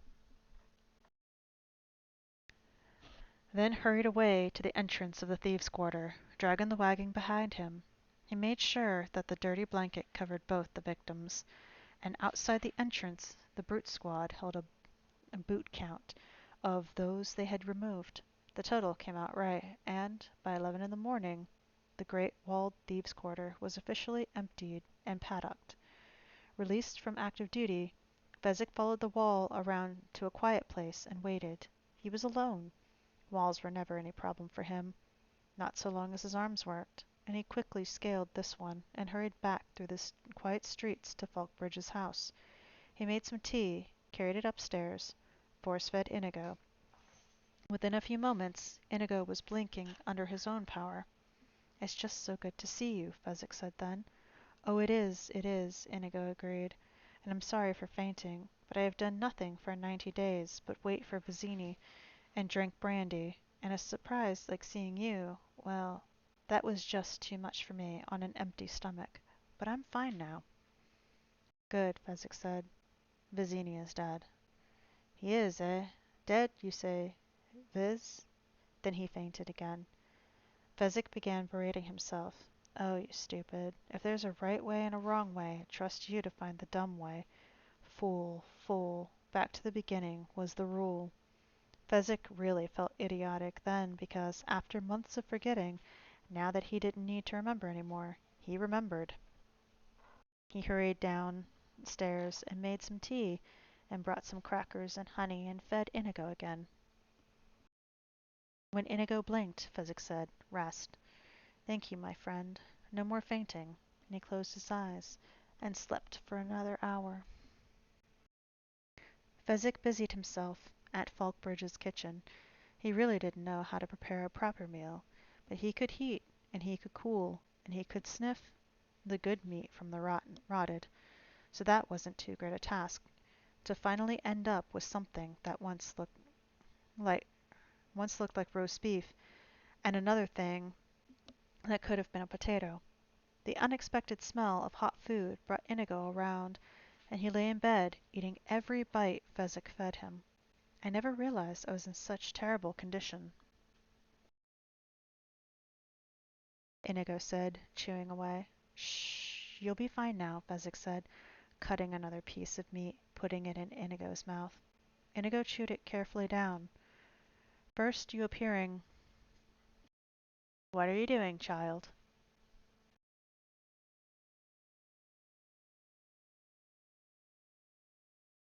First you appearing so suddenly, and then, on top of that, the business of Vizzini. It was too much for me. It would have been too much for anybody. Just rest. Fezzik began to cut another piece of meat. I feel like such a baby, so helpless, Inigo said, taking the next bite, chewing away. You'll be as strong as ever by sundown, Fezzik promised, getting the next piece of meat ready. The six-figured man is named Count Rugen, and he is right here now in Florence City. Interesting, Inigo managed this time, before he fainted again. Fezzik stood over the still figure. Well, it is so good to see you, he said. And it's been such a long time, and I've just got so much news. Inigo only lay there. Fezzik hurried to Falkbridge's tub and plugged it up, and after a lot of work he filled it with steaming water, and then he dunked Inigo in, holding him down with one hand, holding Inigo's mouth shut with the other, and when the brandy began to sweat from the Spaniard's body, Fezzik emptied the tub and filled it again, with icy water this time, and back he plunged Inigo, and when the water began to warm a bit, back he filled the tub with steaming stuff, and back went Inigo, and now the brandy was really oozing from his pores, and that was how it went, hour after hour, hot to icy cold, to steaming hot, and then some tea, and then then some toast, and then some steaming hot again, and more icy cold, and then a nap, and then more toast, and less tea, but the longest steamer yet, and this time there wasn't much brandy left inside, and one final icy cold, and then the 2 hours' sleep, until mid-afternoon.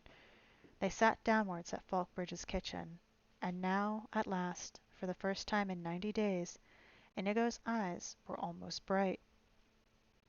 His hands did shake, but not all that noticeably, and perhaps the Inigo of before the brandy would have bested this fellow, now in 60 minutes, of solid fencing. But not too many other masters in the world would have survived for 5. Tell me briefly now, while I've been here with the brandy, you have been where? Well, I spent some time in a fishing village, and then I wandered a bit, and then a few weeks ago I found myself in Gilder, and the talk there was of a coming wedding, and perhaps a coming war, and I remembered Buttercup when I carried her up the cliffs of insanity. She was so pretty and soft, and I had never been so near perfume before that I thought it might be nice to see her wedding celebrations. So I came here, but my money was gone, and then they were forming a brute squad and needed giants, and I went to apply, and they beat me with clubs to see if I was strong enough, and when the clubs broke, they decided I was. I've been a brute first class all this past week. It's been very good pay. Inigo nodded. All right again. And this time, please be brief from the beginning. The man in black, did he get by you? Yes, fairly too. Strength against strength. I was too slow and out of practice. Then it was he that killed Vizzini. That is my belief. Did he use his sword or his strength? Fezzik tried to remember. There weren't any sword wounds, and Vizzini didn't seem broken. There were just these two goblets, and Vizzini dead. Poison is my guess. Why would Vizzini take poison? Fezzik hadn't the least idea.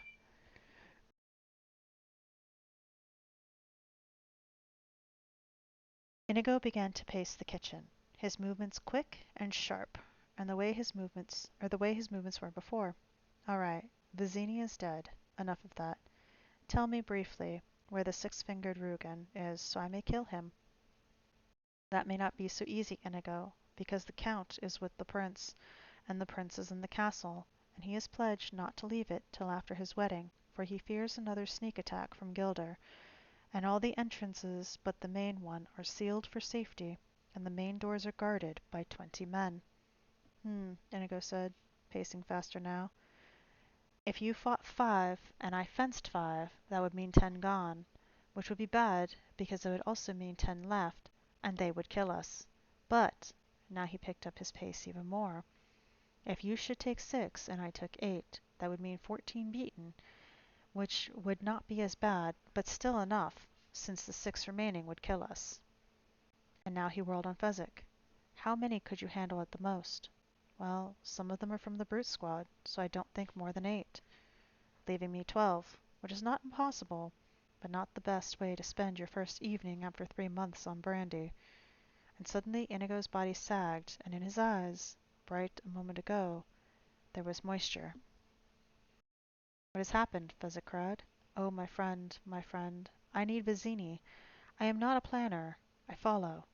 Tell me what to do, and no man alive does it better. But my mind is like fine wine. It travels badly.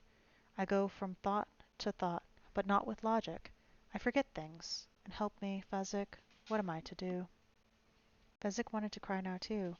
I am the stupidest fellow that was ever born. You know that.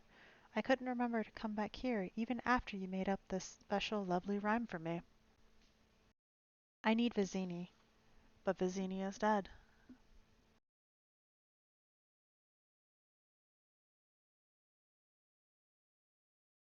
And then Inigo was up again, blazing about the kitchen, and for the first time his fingers were snapping with excitement. I don't need Vizzini. I need his master. I need the man in black. Look, he bested me with steel, my greatness. He bested you with strength, yours. He must have outplanned and outthought Vizzini, and he will tell me how to break through the castle and kill the six-fingered beast. If you have the least notion where the man in black is at this moment, relate quickly the answer. He sails the 7 seas with the dread pirate Roberts. Why would he do a thing like that? Because he is a sailor for the dread pirate Roberts. A sailor, a common sailor. A common ordinary seaman bests the great Inigo Montoya with the sword. Inconceivable. He must be the dread pirate Roberts, otherwise it makes no sense. In any event, he is sailing far away. Count Rugen says so, and the pirate himself gave the order. The prince himself gave the order. The prince wants no pirates around, and with all the trouble he is having with Gilder. Remember, they kidnapped the princess once? They might try. Fezzik, we kidnapped the princess once. You never were strong of memory, but even you should recall that we put the Gilder uniform pieces under the princess's saddle. Vizzini did that because he was under orders to do it. Someone wanted Gilder to look guilty, and who but a noble would want that? And what noble more than the war-loving prince himself? We never knew who hired Vizzini. I guess Humperdinck. And as for the Count's word on the man in black's whereabouts, since the Count is the same man who slaughtered my father, we can rest assured that he is certainly a terrific fellow. He started for the door. Come, we have much to do. Fezzik followed him through the darkening streets of the thieves' quarter. You'll explain things to me as we go along? Fezzik asked. I'll explain them to you now. His blade-like body knifed on through the quiet streets. Fezzik hurried alongside. I need to reach Count Rugen, to at least avenge my father. I cannot plan how to reach Count Rugen. Vizzini could have planned it out for me, but Vizzini is unavailable. However, the man in black outplanned Vizzini, so therefore the men in black can get me to Count Rugen. But I told you, Prince Humperdinck, after he captured him, gave orders for all to hear that the man in black was to be returned safely to his ship. Everyone in Florin knows this to be so. Prince Humperdinck has some plans to kill his fiancée and hired us to carry them out, but the man in black ruined Prince Humperdinck's plans. However, eventually, Prince Humperdinck managed to capture the man in black, and, as everybody in all Florin City knows, Prince Humperdinck has a terrible temper. So therefore, if a man has a terrible temper, what could be more fun than losing it against the very fellow who spoiled your plans to kill your fiancée? They had reached the thieves' quarter wall now. Inigo jumped on Fezzik's shoulders, and Fezzik started to climb. Conclusion, Inigo continued, not missing a beat. Since the prince is in Florin City, taking out his temper on the man in black, the man in black must also be in Florin City. Conclusion, the man in black must not be too happy with his present situation. Conclusion, I am in Florin City and need a planner to avenge my father, while he is in Florin City and needs a rescuer to salvage his future. And when people have equal needs of each other, conclusion, deals are made. Fezzik reached the top of the wall and started carefully climbing down on the other side. I understand everything, he said. You understand nothing, but it really doesn't matter, since what you mean is, you're glad to see me, just as I'm glad to see you, because no more loneliness. That's what I mean, said Fezzik. It was dusk when they began their search blindly through all of Florence City. Dusk, a day before the wedding. Count Rugen was about to begin his nightly entertainments at that dusk, gathering up his notebooks from his room, filled with all his jottings, 5 levels underground, behind high castle walls, locked and chained and silent. Wesley waited beside the machine. In a way, he still looked like Wesley, except, of course, that he had been broken. 20 years of his life had been sucked away. 20 were left. Pain was anticipation. Soon the Count would come again. Against any wishes he had left, Wesley went on crying. Alright, guys, give me a moment. The dog needs to go to the bathroom, so I will be right back.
Thank you for the vibe check, Pirata.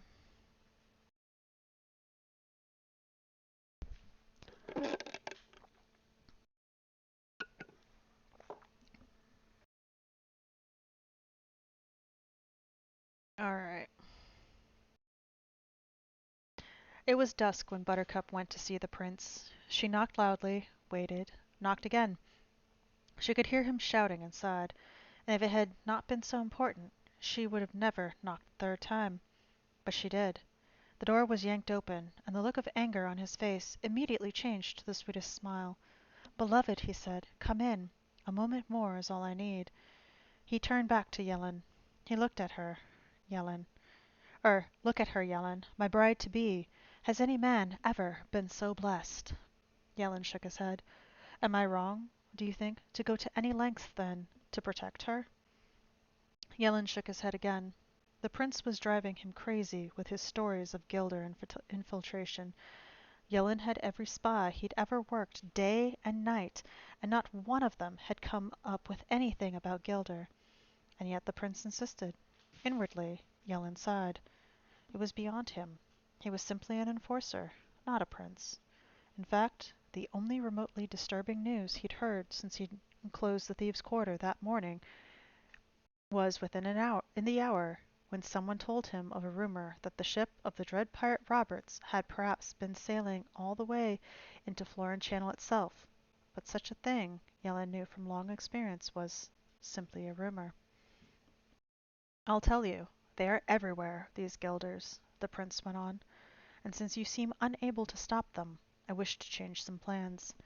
All the gates have been sealed to my castle except the front one, yes? Yes, and 20 men guard it.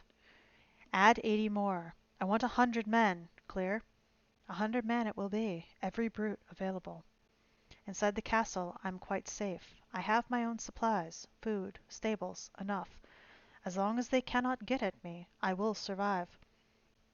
These, then, are the new and final plans. Jot them down. All 500th anniversary arrangements are cancelled until after the wedding. The wedding is tomorrow at sunset. My bride and I will ride my whites to Florin Channel, surrounded by all your enforcers. There we will board a ship and begin our long-awaited honeymoon, surrounded by every ship in the Florin Armada. Every ship but 4, Buttercup corrected. He blinked at her a moment in silence. Then he said, blowing her a kiss, but discreetly, so Yellen couldn't see, "Yes, yes, how forgetful I am. Every ship before." He turned back to Yellen. But in his blink, in the following silence, Buttercup had seen it all. "Those ships will stay with us until I deem it safe to release them, of course. Gilder could attack then, but that is a chance we must risk. Let them think if there's anything else." The prince loved giving orders, especially the kind he knew would never need carrying out. Also Yellen was a slow jotter, and that only added to the fun. "Excused," the prince said finally. "I also forgot to add something to the goal." Let me find it.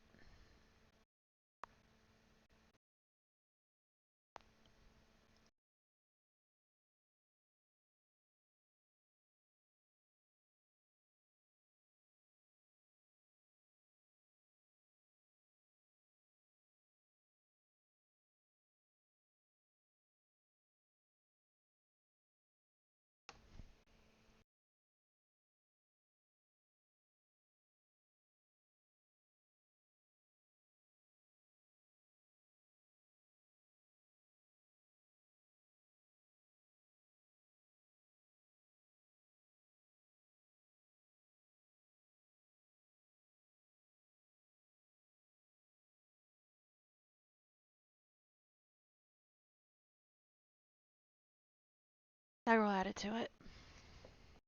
I forgot to add to that though. Alright. With a bow, Yellen was gone.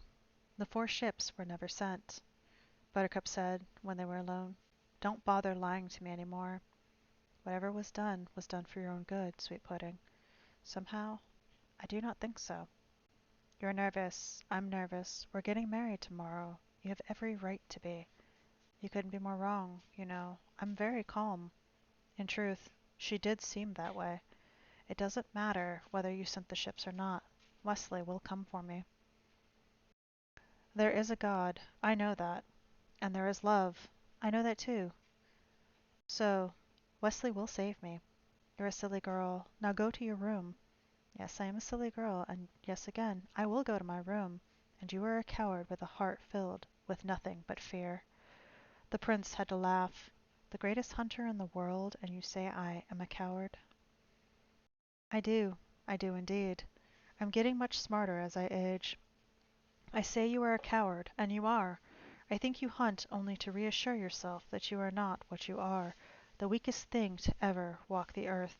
He will come for me, and then we will be gone, and you will be helpless for all your hunting, because Wesley and I are joined by a bond of love, and you cannot track that, not with 1,000 bloodhounds, and you cannot break it, not with 1,000 swords. Humperdinck screamed toward her then, ripping at her autumn hair, yanking her from her feet and down the long curving corridor to her room, where he tore the door open and threw her inside and locked her there, and started running for the underground entrance, the zoo of death. Humperdinck screamed, and down he plunged, giant strife after giant strife, and when he threw the door of the fifth level cage open, even Count Rugen was startled at the purity of whatever emotion was that was reflected in the prince's eyes. The prince moved to Wesley. She loves you, the prince cried. She loves you still, and you love her. So think of that. Think of this too. In all this world, you might have been happy, genuinely happy. Not one couple in a century has that chance. Not really, no matter what the storybooks tell you. But you could have had it, and so, I would think, no one will ever suffer a loss as great as you. And with that, he grabbed the dial and pushed it all the way forward, and the Count cried, Not to 20! But then it was too late. The death scream had started. It was much worse than the scream of the wild dog. In the first place, the dial for the wild dog had only been set at 6, whereas this was more than triple that, and so, naturally enough, it was more than 3 times as long, and more than 3 times as loud. But none of this really is why it was worse. It was the scream from a human throat that made the difference. In her chamber, Buttercup heard it, and it frightened her, but she had not the least idea what it was. By the main door of the castle, Yellen heard it, and it also frightened him, though he couldn't imagine what it was either.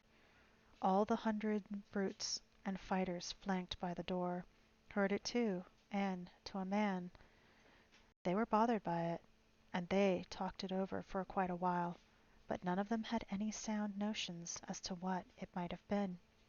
The great square was filled with common people excited about the coming wedding and anniversary, and they all heard it too, and no one even made the pretense of not being scared, but, again, none of them knew at all what it might have been. The death scream rose higher in the night. All the streets leading to the square were also filled with citizens, all trying to crowd into the square, and they heard it, but once they admitted they were petrified, they gave up trying to guess what it might have been. Inigo knew immediately. In the tiny alley that he and Fezzik were trying to force their way through, he stopped, remembering. The alley led to the streets that led to the square, and the alley was jammed too. I don't like that sound, Fezzik said, his skin, for the moment, cold. Inigo grabbed the giant, and the words began pouring out. Fezzik, Fezzik, that is the sound of ultimate suffering. I know that sound. That was the sound in my heart when Count Rugen slaughtered my father, and I saw him fall. The man in black makes it now. You think that's him? Who else has cause for ultimate suffering this celebration night? And with that he started to follow the sound. But the crowds were in his way, and he was strong, but he was thin, and he cried, Fezzik, Fezzik, we must track that sound. We must trace it to its source. And I cannot move. so you must lead me. Fly, Fezzik. This is Inigo begging you. Make a path, please. Well, Fezzik had rarely had anyone beg him for anything, least of all Inigo, and when something like that happened, you did what you could. So Fezzik, without waiting, began to push forward. Lots of people. Fezzik pushed harder. Lots of people began to move. Out of Fezzik's way. Fast.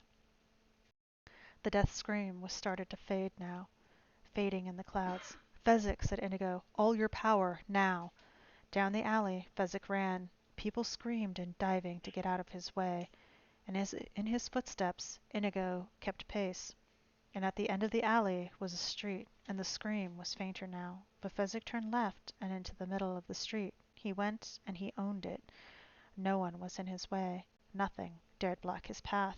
And the scream was getting just so hard to hear. So, with all his might, Fezzik roared, Quiet! And the street was suddenly hushed, and Fezzik pounded along. Inigo right behind, and the scream was still there, still faintly there, and into the giant square itself, and the castle beyond, before the scream was gone. Wesley lay dead by the machine. The prince kept the dial by a 20 mark, long, long after it was necessary, until the count said, Done. The prince left without another look at Wesley. He took the secret underground stairs, 4 at a time. She actually called me a coward, he said, and then he was gone from sight. Count Rugen started taking notes. Then he threw his quill pen down. He tested Wesley briefly, and then shook his head. Death was not of any intellectual interest to him at all. When you were dead, you couldn't react to pain. The count said, Dispose of the body, because even though he couldn't see the albino, he knew the albino was there. It was really a shame, he realized, as he mounted the stairs after the prince. You just didn't come across victims like Wesley every day of the year. When they were gone, the albino came out, pulled the cups from the corpse, decided to burn the body on the garbage pyre behind the castle, which meant a wheelbarrow. A wheelbarrow. He hurried up the underground stairs, came out of the secret entrance, moved quickly to the main tool shed. All the wheelbarrows were buried back by the rear wall, behind the hoes and rakes and hedge trimmers. The albino made a hissing sound of displeasure and began to pick his way past all the other equipment. This kind of thing always seemed to happen to him when he was in a hurry. He, the albino hissed again. Extra work, all the time. Wouldn't you just know it? He finally got the barrow out and was just passing the false of deadly supposed main entrance to the zoo when I'm having the devil's own trouble tracking that scream was spoken to him, and the albino whirled to find there, there in the castle grounds, a blade-thin stranger with a sword in his hand. The sword suddenly flicked its way to the albino's throat. Where is the man in black? The swordsman said then. He had a giant scar slanting down each cheek and seemed like no one to trifle with. Whispered, I know no man in black. Did the scream come from that place? The fellow indicated the main entrance. Nod. And the throat it came from. I need this man, so be quick. Whispered, Wesley. Inigo reasoned. A sailor? Brought here by Rugen? Nod. And I reach him where? The albino hesitated, then pointed to the deadly entrance. Whispered, He is on the bottom level, 5 levels down. Then I have no more need of you. Quiet him a while, Fezzik. From behind him the albino was aware of a giant shadow moving. Funny, he thought, the last thing he remembered. I thought that was a tree. Inigo was on fire now. There was no stopping him. Fezzik hesitated by the main door. Why would he tell the truth? He's a zookeeper threatened with death. Why would he lie? That doesn't follow. I don't care, Inigo said sharply, and in fact, he didn't. He knew in his heart that the man in black was down there. There was no other reason for Fezzik to find him, for Fezzik to know of Rugen, for everything to be coming together after so many years of waiting. If there was a God, then there was a man in black waiting. Inigo knew that. He knew it. And of course, he was absolutely right. But again, of course, there were many things he did not know. That the man in black was dead, for one. That the entrance they were taking was the wrong one, for another, a false one, set up to foil those, like himself, who did not belong. There were spitting cobras down there, though what would actually come at him would be worse. These things he did not know either. But his father had to be revenged, and the man in black would figure out how, and that was enough for Inigo. And so, with an urgency that would soon turn to deep regret, he and Fezzik approached the Zoo of Death. Chapter 7. The Wedding. Inigo followed Fezzik to the open door, not because he wished to hide behind the giant's strength, but rather because the giant's strength was crucial to their entering. Someone would have to force the thick door from its hinges, and that was right up Fezzik's alley. It's open, Fezzik said, simply turning the knob, peering inside. Open? Inigo hesitated. Close it then. There must be something wrong. Why would something as valuable as the prince's private zoo be left unlocked? It smells of animals, something awful in here, Fezzik said. Did I get a whiff? Let me think, Inigo said. I'll figure it out. And he tried to do his best, but it made no sense.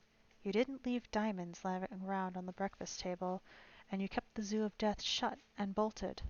So there had to be a reason. It was just a matter of exercising your brain power, and the answer would be there. The answer to why the door happened to be unlocked was really this. It was always unlocked. The reason for that was really this: safety. No one who had entered via the front door had ever survived to exit again. The idea basically belonged to Count Rugen, who helped the prince architect the place. The prince selected the location, the farthest corner of the castle grounds, away from everything, so the roars wouldn't bother the servants. But the count designed the entrance. The real entrance was by a giant tree, where a root lifted and revealed a staircase, and down you went until you arrived at the 5th level. The false entrance, called the real entrance, you took down the levels of the ordinary way, first to second, second to third, or actually, second to death. Yes, Inigo said finally. You figured it out? The reason the door was unlocked is simply this: the albino would have locked it. He would never have been so stupid as not to, but, Fezzik, my friend, we got to him before he got to it. Clearly, once he was done with his wheelbarrowing, he would have begun locking and bolting. It's quite all right. You can stop worrying. Let's go. I just feel so safe with you, Fezzik said, and he pulled the door open a second time. As he did it, he noticed that not only was the door unlocked, but it didn't even have a place for a lock, and he wondered should he mention that to Inigo, but decided against it, because Inigo would have to wait and figure some more, and they had done enough of that already, because although he had felt safe with Inigo, in truth, he was very frightened. He had heard odd things about this place, and lions didn't bother him, but who really cared about gorillas? They were nothing. It was the creepers that made him squeamish, and the slitherers, and the stingers, and the everything, Fezzik decided, to be truthful and honest. Spiders and snakes and bugs and bats and you name it. He just wasn't very fond of any of them. Still smells of animals, he said, and he held the door open for Inigo, and together, stride for stride, they entered the Zoo of Death, the great door shutting silently behind them. Quite a bizarre place, Inigo said, moving past several large cages in which were cheetahs and hummingbirds and other swift things. To the level of the hall was another door with a sign above it saying, "To Level 2." They opened that door and saw a flight of stairs leading very steeply down. "Careful," Inigo said. "Stay close to me and watch your balance." They started down toward the second level. "If I tell you something, will you promise not to laugh at me, or mock me, or be mean to me?" Fezzik asked. "My word," Inigo nodded. "I'm just scared to pieces," Fezzik said. "Be sure it ceases," Inigo said right back. "Oh, that's a wonderful rhyme." "Some other time," Inigo said, making another, feel, feeling quite bright about the whole thing, sensing the pleasure in having Fezzik visibly relax as they descended. So he smiled and clapped Fezzik on his great shoulder for the good fellow he was. But deep, deep inside, Inigo's stomach was knotting. He was absolutely appalled and astonished that a man of unlimited strength and power would be scared to pieces. Until Fezzik spoke, Inigo was positive that he was the only one who was genuinely scared to pieces, and the fact that they both were did not bode well if panic time came. Someone would have to keep his wits, and he was assumed automatically that since Fezzik had so few, he would find retaining them not at all difficult. No good, Inigo realized. Well, he would simply have to do his best to avoid panic situations, and that was that. The staircase was straight and very long, but eventually they reached the end of it. Another door. Fezzik gave it a push. It opened. Another corridor lined with cages, big ones though, and inside great baying hippos and 20-foot alligators thrashed angrily in shallow water. We must hurry, Inigo said, picking up the pace, much as we might like to dawdle. And he half ran toward the sign that said to level 3. Inigo opened the door and looked down, and Fezzik peered over his shoulder. Inigo said. This staircase was different. It was not nearly as steep, and it curved halfway, so that whatever was near the bottom of it was quite out of sight as they stood at the top preparing to go down. There were strange candles burning high on the walls, out of reach. The shadows they made were very long and very thin. I'm certainly glad I wasn't brought up here, Inigo said, trying for a joke. Fear, Fezzik said, the rhyme out before he could stop it. Inigo exploded. Really? If you can't maintain control, I'm really going to send you right back up, and you can just wait there, all by yourself. Don't leave me. I mean, don't make me leave you. Please? I meant to say beer. I don't know how the F got in there. I'm really losing patience with you. Come along, Inigo said, and he started down the curving stairs, Fezzik following. And as the door closed behind them, two things happened. The door, quite clearly, locked. Out went the candles on the high walls. Don't be frightened, Inigo screamed. I'm not, Fezzik screamed right back, and then, above his heartbeat, he managed, What are we going to do? Simple, said Inigo after a while. Are you frightened too? Asked Fezzik in the darkness. Not remotely, Inigo said with great care, and therefore I meant to say easy. I don't know how the s got in there. Look, we can't go back, and we certainly don't want to stay here. So we just must keep on going as we were before these little things happened. Down. Down is our direction, Fezzik. But I can tell you're a bit edgy about this, so...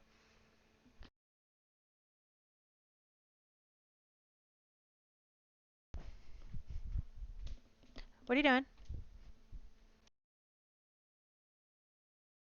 Child, what did you do? Nothing yet. You want to go on your bed? Go on your bed.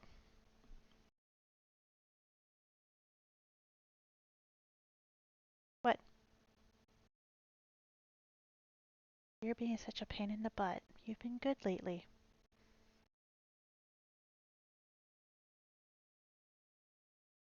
Your parents will be home in a few days.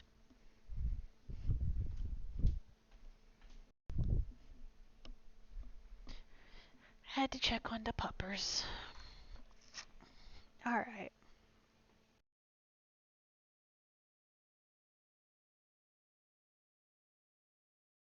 Down is our direction, Fezzik, and I can tell you're a bit edgy about all this, so out of the goodness of my heart, I will let you walk down, not behind me, and not in front of me, but right next to me, on the same step, stride for stride, and you will put an arm around my shoulder, because this will probably make you feel better, and I, so as not to make you feel foolish, will put an arm around your shoulder, and thus, safe, protected, together, we will descend. Will you draw your sword with your free hand? I already have. Will you make a fist with yours? It's clenched.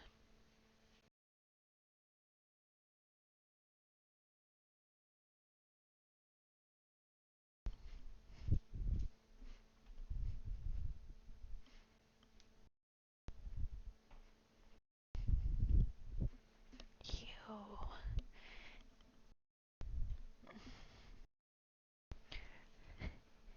Had to go check some things out. The dog was acting suspicious.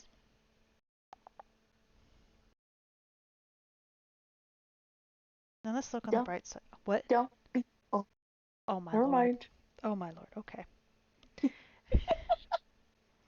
let's look on the bright side. We're having an adventure, Fezzik, and most people live and die without being as lucky as we are. Oh my god, you're hilarious. They moved down one step, then another, then two, then three, as they got the hang of it. Why do you think they locked the door behind us, Fezzik, as they moved down? To add spice to our trip, I suspect, replied Inigo.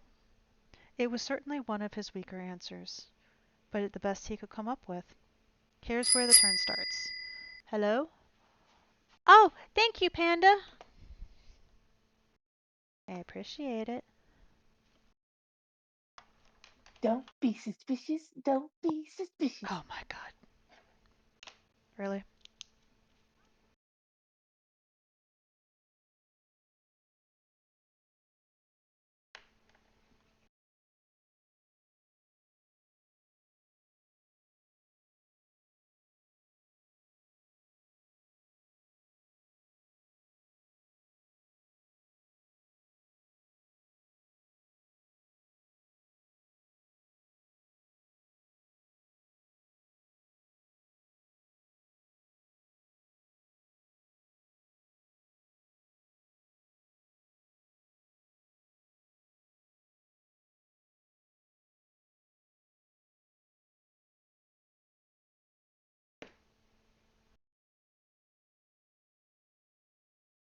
Yeah, it's only 15 subs to the next goal.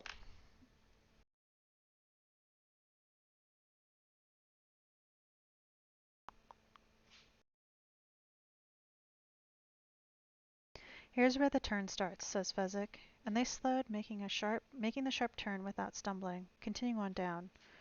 And they took away the candles for the same reason. Spice? Most likely. Don't squeeze me quite so hard. Don't you squeeze me quite so hard. Thank you, Pirata.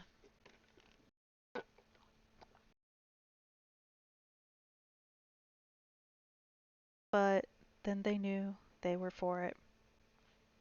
There has been, for many years, a running battle among jungle zoologists as to just which of the giant snakes is the biggest. The anaconda, men are forever trumpeting the Orinoco specimen that weighed well over 500 pounds, while the python people never fail to reply by pointing out that the African rock found outside Zambezi measured 30 to 45 feet, or 30 to 40 feet 7 inches. The argument, of course, is silly because biggest is a vague word having no value whatsoever in arguments, if one is serious. But any serious snake enthusiast would admit, whatever his schooling, that the Arabian Garstini, though shorter than a python and lighter than an anaconda, was quicker and more ravenous than either. And this specimen of Prince Humperdinck's was not only remarkable for its speed and agility, it was also kept in a persistent state of verging on the outskirts of starvation, so the first coil came like lightning as it dropped from above them, and pinioned their hands so fast the sword were useless, and the second coil imprisoned their arms, and "Do something!" Indigo cried. "I can't! I'm caught! You do something! Fight it, Fezzik! It's too strong for me! Nothing is too strong for you!" The third coil was done now, around the upper shoulders, and the final coil, involved the throat. And Inigo whispered in terror, because he could hear the beast's breathing now, could actually feel its breath. "Fight it! I'm. Fezzik trembled with fear and whispered, "Forgive me, Inigo." "Oh, Fezzik, Fezzik." "What?" "I had such rhymes for you." "What rhymes?" Silence. The fourth coil was finished. "Inigo, what rhymes?" Silence. Snake breath. "Inigo, I want to know the rhymes before I die. Inigo, I really want to know. Inigo, tell me the rhymes," Fezzik said, and by now he was very frustrated and, more than that, he was spectacularly angry, and one arm came clear of one coil, and that made it a bit less of a chore to fight free of the second coil, and that meant he could take that arm and bring it to the aid of the other arm. And now he was yelling out, "You're not going anywhere until I know those rhymes," and the sound of his own voice was really very impressive, deep, and resonant. And who was this snake anyway, getting in the path of Fezzik? And there were rhymes to learn, and by this time not only were both arms free of the bottom three coils, but he was furious at the interruption of his hands, and his hands grabbed toward the snake's breath, and he didn't know if snakes had necks or not, but whatever it was that you called the part that was under its mouth, that was the part he had between his great hands, and he gave it a smash against the wall, and the snake hissed and spit, but the fourth coil was looser, so Fezzik smashed it again and a third time, and then he brought his hands back for a bit leverage, and he began to whip the beast against the walls like a native washing woman beating a skirt against rocks. And when the snake was dead, Inigo said, "Actually, I had no specific rhymes in mind. I just had to do something to get you into action." Fezzik was panting terribly from his labors. "You lied to me, is what you're saying. My only friend in all my life turns out to be a liar."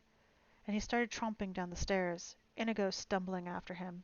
Fezzik reached the door at the bottom and threw it open and slammed it, and Inigo just managed to slip inside before the door crashed shut. It locked immediately. And at the end of the corridor, the "To the fourth floor" sign was clearly visible, and Fezzik hurried towards it. Inigo pursued him, hurrying past the poisoners, the spitting cobras, and gaboon vipers, and perhaps most quickly lethal of all, the lovely tropical stonefish from the ocean outside India. "I apologize," Inigo said. "One lie in all these years, that's not such a terrible average when you consider it saved our lives." "There's such a thing as principle," was all Fezzik could answer, and he opened the door that led to the fourth level. "My father made me promise never to lie, and not once in my life have I ever been tempted." And he started down the stairs. "Stop," Inigo said. "Let's examine where we're going." It was a straight staircase, but completely dark. The opening at the far end was invisible. "It can't be as bad as where we've been," Fezzik snapped, and down he went. In a way, he was right. For Inigo, bats were never the ultimate nightmare. Oh, he was afraid of them, like everybody else, and he would run and scream if they came near. In his mind, though, hell was not bat infested. But Fezzik was a Turkish boy, and people claim the fruit bat from Indonesia is the biggest in the world. Try telling that to a Turk sometime. Try telling that to anyone who has heard his mother scream, "Here come the king bats," followed by the poisonous flutter of wings. "Here come the king bats! Here come the king bats!" Fezzik screamed, and he was, quite literally, as he stood halfway down the dark steps, paralyzed with fear. And behind him now, doing his best to fight the darkness, came Inigo, and he never heard that tone before, not from Fezzik. And Inigo didn't want bats in his hair either, but it wasn't worth that kind of fright, so he started to say, "What's so terrible about king bats?" But what was all the time he had before Fezzik cried, "Rabies, rabies," and that was all Inigo needed to know, and he yelled, "Down, Fezzik!" And Fezzik still couldn't move, so Inigo felt for him in the darkness as the fluttering grew louder, and with all his strength he slammed the giant on the shoulder, hollering, "Down!" And this time Fezzik went to his knees obediently, but that wasn't enough. Not nearly. So Inigo slammed him again, crying, "Flat, flat, all the way down," until Fezzik lay on one of the black stairs, shaking, and Inigo knelt above him, the great six-fingered sword flying into his hands. And that was it. This was a test to see how far down the 90 days of brandy had taken him, how much of the great Inigo Montoya remained. For yes, he had studied fencing. True, he had spent half his life and more learning the Agrippa attack and the Bonetti defense, and of course he had studied his thimble, but he had also, one desperate time, spent a summer with the only Scot who ever understood swords, the crippled Macpherson. and it was McPherson who scoffed at everything Inigo knew. It was McPherson who said, the bolt is fine if you fight in a ballroom, but what if you meet your enemy on terrain that is tilted and you are below him? And for a week Inigo studied all the moves from below, and then McPherson pulled him on a hill in the upper position. And then when those moves were mastered, McPherson went right on, for he was a cripple, his legs stopped at the knee, and so he had a special feel for adversity. And what if your enemy blinds you? McPherson once said. He throws acid in your eyes, and now he drives in for the kill. What do you do? Tell me that, Spaniard. Survive that, Spaniard. And now, waiting for the charge of the king bats, Inigo flung in his mind back towards the McPherson moves, and you had to depend on your ears. You found his heart from his sounds, and now, as he waited, above him Inigo could feel the king bats massing, while below him Fezzik trembled like a kitten in cold water. Be still, Inigo commanded, and that was the last sound he made, because he needed his ears now, and he tilted his head toward the flutter, the great sword firm in his hand, the deadly point circling slowly on the air. Inigo never had seen a king bat, knew nothing of them. How fast were they? How did they come at you? At what angle? And how many made each charge? The fluttering was dead above him now. 10 feet perhaps, perhaps more. And could bats see in the night? Did they have that weapon too? Come now, Inigo was about to say, but there was no need, because with a sudden rush of wings he had expected, and a high, long shriek he had not, the first king bat swooped down at him.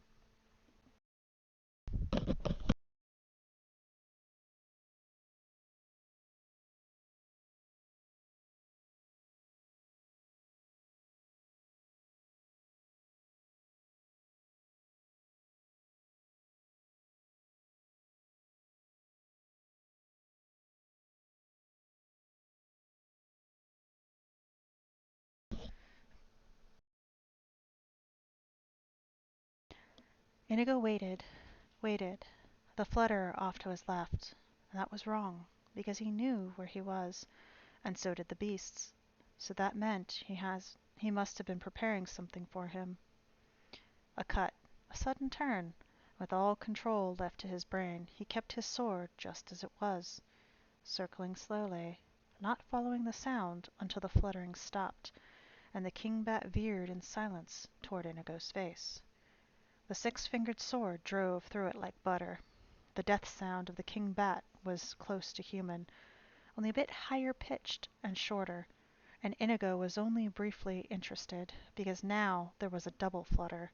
They were coming at him from two sides, and one right, one left, and Macpherson told him always move from strength to weakness. So Inigo stabbed first to the right, then dove left, and two more almost human sounds came and went. The sword was heavy now. 3 dead beasts changed the balance, and Inigo wanted to clear the weapon. But now another flutter, a single one, and no veering this time. Straight and deadly for his face, and he ducked and was lucky. The sword moved up and into the heart of the lethal thing, and now there were 4 skewered on the sword of legend, and Inigo knew he was not about to lose this fight, and from his throat came the words, I am Inigo Montoya, and still the wizard. Come for me. And when he heard 3 of them fluttering, he wished he had just been a bit more modest. But it was too late for that. So he needed surprise, and he took it, shifting position against the beasts, standing straight, taking their dives long before they expected it. And now there were 7 king bats, and his sword was completely out of balance. And that would have been a bad thing, a dangerous thing, except for one important aspect. There was silence now in the darkness. The fluttering was done. Some giant you are, Inigo said, then. He stepped over Fezzik and hurried down the rest of the darkened stairs. Fezzik got up and lumbered after him, saying, Inigo, listen. I made a mistake before. You didn't lie to me. You tricked me. And Father always said tricking was fine, so I'm not mad at you any more. Is that just all right with you? It's all right with me. They turned the knob on the door at the bottom of the black staircase and stepped into the fourth level. Inigo looked at him. You mean you'll forgive me completely for saving your life, if I completely forgive you for saving mine? You're my friend, my only one. Pathetic, that's what you are, Inigo said. Athletic. It's very good, Inigo said. So Fezzik knew they were fine again. They started toward the sign that said, to level 5. Passing strange cages. This is the worst yet, Inigo said, and then he jumped back, because behind a pale glass case, a blood eagle was actually eating what looked like an arm.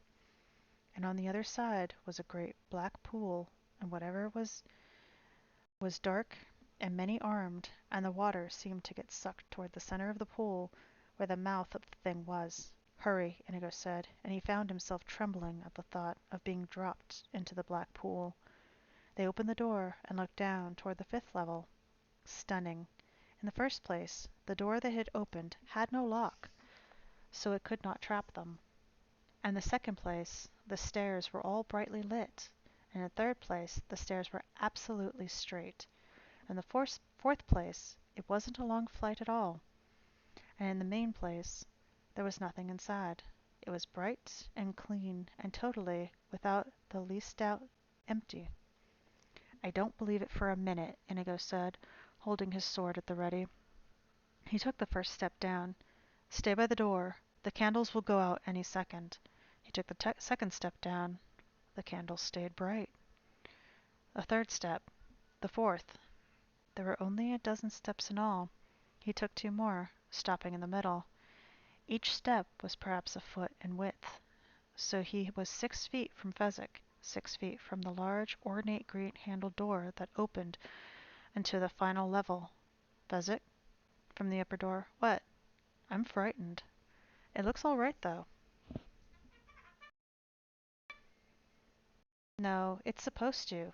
That's to fool us. Whatever we've gotten by before, it must be worse. Time to feed the pupper.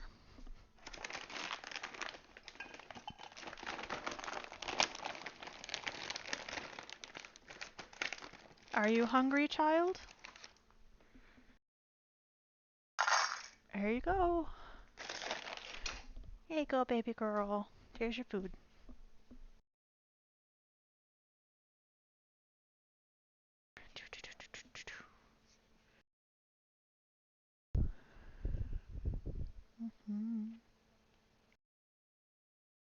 He took another step down toward the final ornate green-handled door. Another. 4 steps to go. 4 feet to go. 48 inches from death. Inigo took another step. He was trembling now, almost out of control. Why are you shaking? Fezzik from the top. Death is here. Death is here. He took another step down. 24 inches to dying. Can I come join you now? Inigo shook his head. No point in your dying too. But it's empty. No. Death is here. Now he was out of control. If I could see it, I could fight it. Fezzik didn't know what to do. I am Inigo Montoya, the wizard. Come for me. He turned around and around, sword ready, studying the brightly lit staircase. Now you're scaring me, Fezzik said, and he let the door close behind him and started down the stairs. Inigo started up after him, saying no. They met on the 6th step. 72 inches from death now. The green speckled recluse doesn't destroy as quickly as the stonefish, and many think the mamba brings more suffering, what with the ulcerating and all. But gram for gram, nothing in the universe comes close to this green speckled recluse. Among other spiders, compared with the green speckled recluse, the black widow was a rag doll. Prince Humperdinck's recluse lived behind the ornate green handle on the bottom door. She rarely moved, unless the handle turned. Then she struck like lightning. On the 6th stair, Fezzik put his arm around Inigo's shoulder. We'll go down together, step by step. There's nothing here, Inigo. The 5th step. There has to be. Why? Because because the prince is a fiend, and Rugen is his twin in misery. And this is their masterpiece. They moved to the 4th step. That's wonderful thinking, Inigo, Fezzik said, loud and calmly. but inside he was starting to go to pieces. Because here he was, in this nice, bright place, and his one friend in all the world was cracking from the strain. And if you were Fezzik, and you hadn't much brain power, and you found yourself 4 stories underground in a zoo of death, looking for a man in black that you really didn't think was down there, and the only friend you had in all the world was quickly going mad, what did you do? 3 steps now. If you were Fezzik, you panicked, because if Inigo went mad, that meant the leader of this whole expedition was you. And if you were Fezzik, and you knew the last thing in the world you could ever be was a leader, so Fezzik did what he always did in a panic situation. He bolted.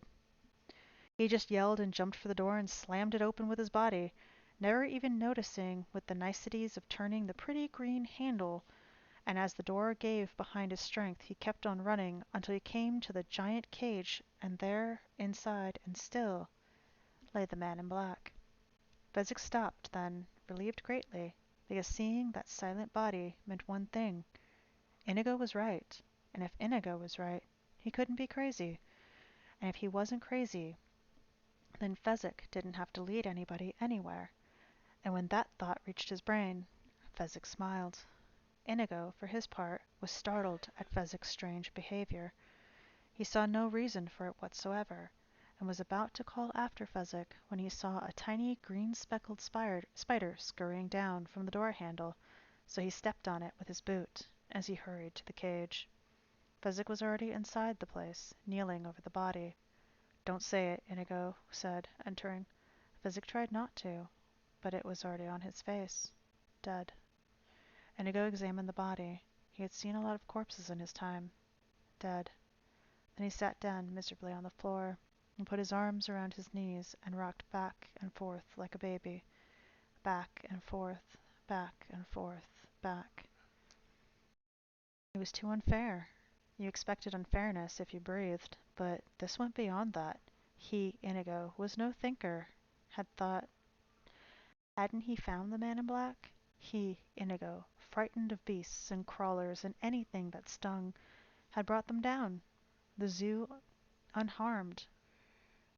He had said good-bye to caution and stretched himself far beyond any boundaries he had ever dreamed he possessed.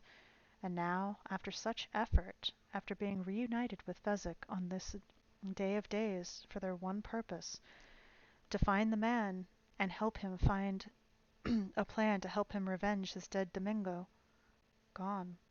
All was gone. Hope? Gone. Future? Gone. All the driving forces of his life? Gone. Snuffed out. Beaten.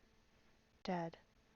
I am Inigo Montoya, son of Domingo Montoya, and I do not accept it. He sprang to his feet, started up the underground stairs, stopping only long enough to snap commands. Come, come along, bring the body. He searched through his pockets for a moment, but they were empty from the brandy. Have you got some money, Fezzik? Some. They pay well in the brute squad. Well, I just hope it's enough to buy a miracle, that's all.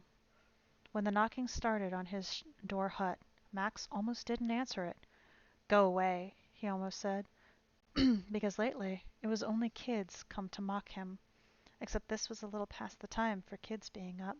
It was almost midnight, and besides, the knocking was both loud and, at the same time, rat-a-tatty, as if his brain was saying to his fist, hurry up, I want to see a little action. So Max opened the door a peek's worth. I don't know you. Aren't you Miracle Max that worked all those years for the king? The skinny guy answered. I got fired, didn't you hear?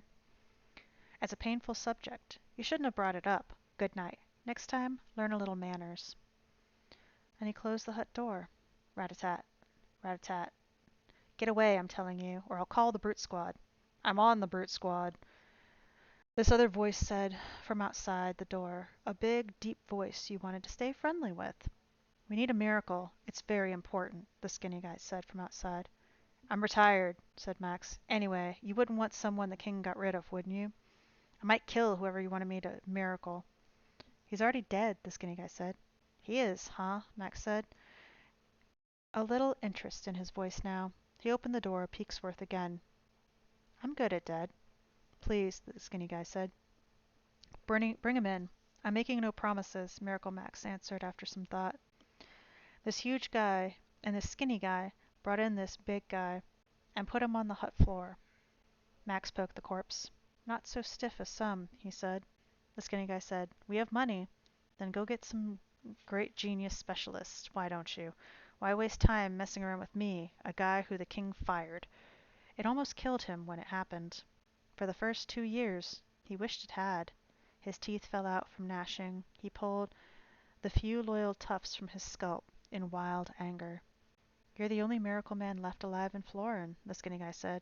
Oh, so that's why you come to me. One of you said, What'll we do with this corpse? And the other one said, Let's take a flyer on the miracle man the king fired. And the first one probably said, What have we got to lose? He can't kill a corpse. And the other one probably said, You're a wonderful miracle man, the skinny guy said. It was all politics that got you fired. Don't insult me and say wonderful. I was great. I am great. There was never, never, you hear me, Sonny, a miracle man that could match me. Half the miracle techniques I invented. And then they fired me.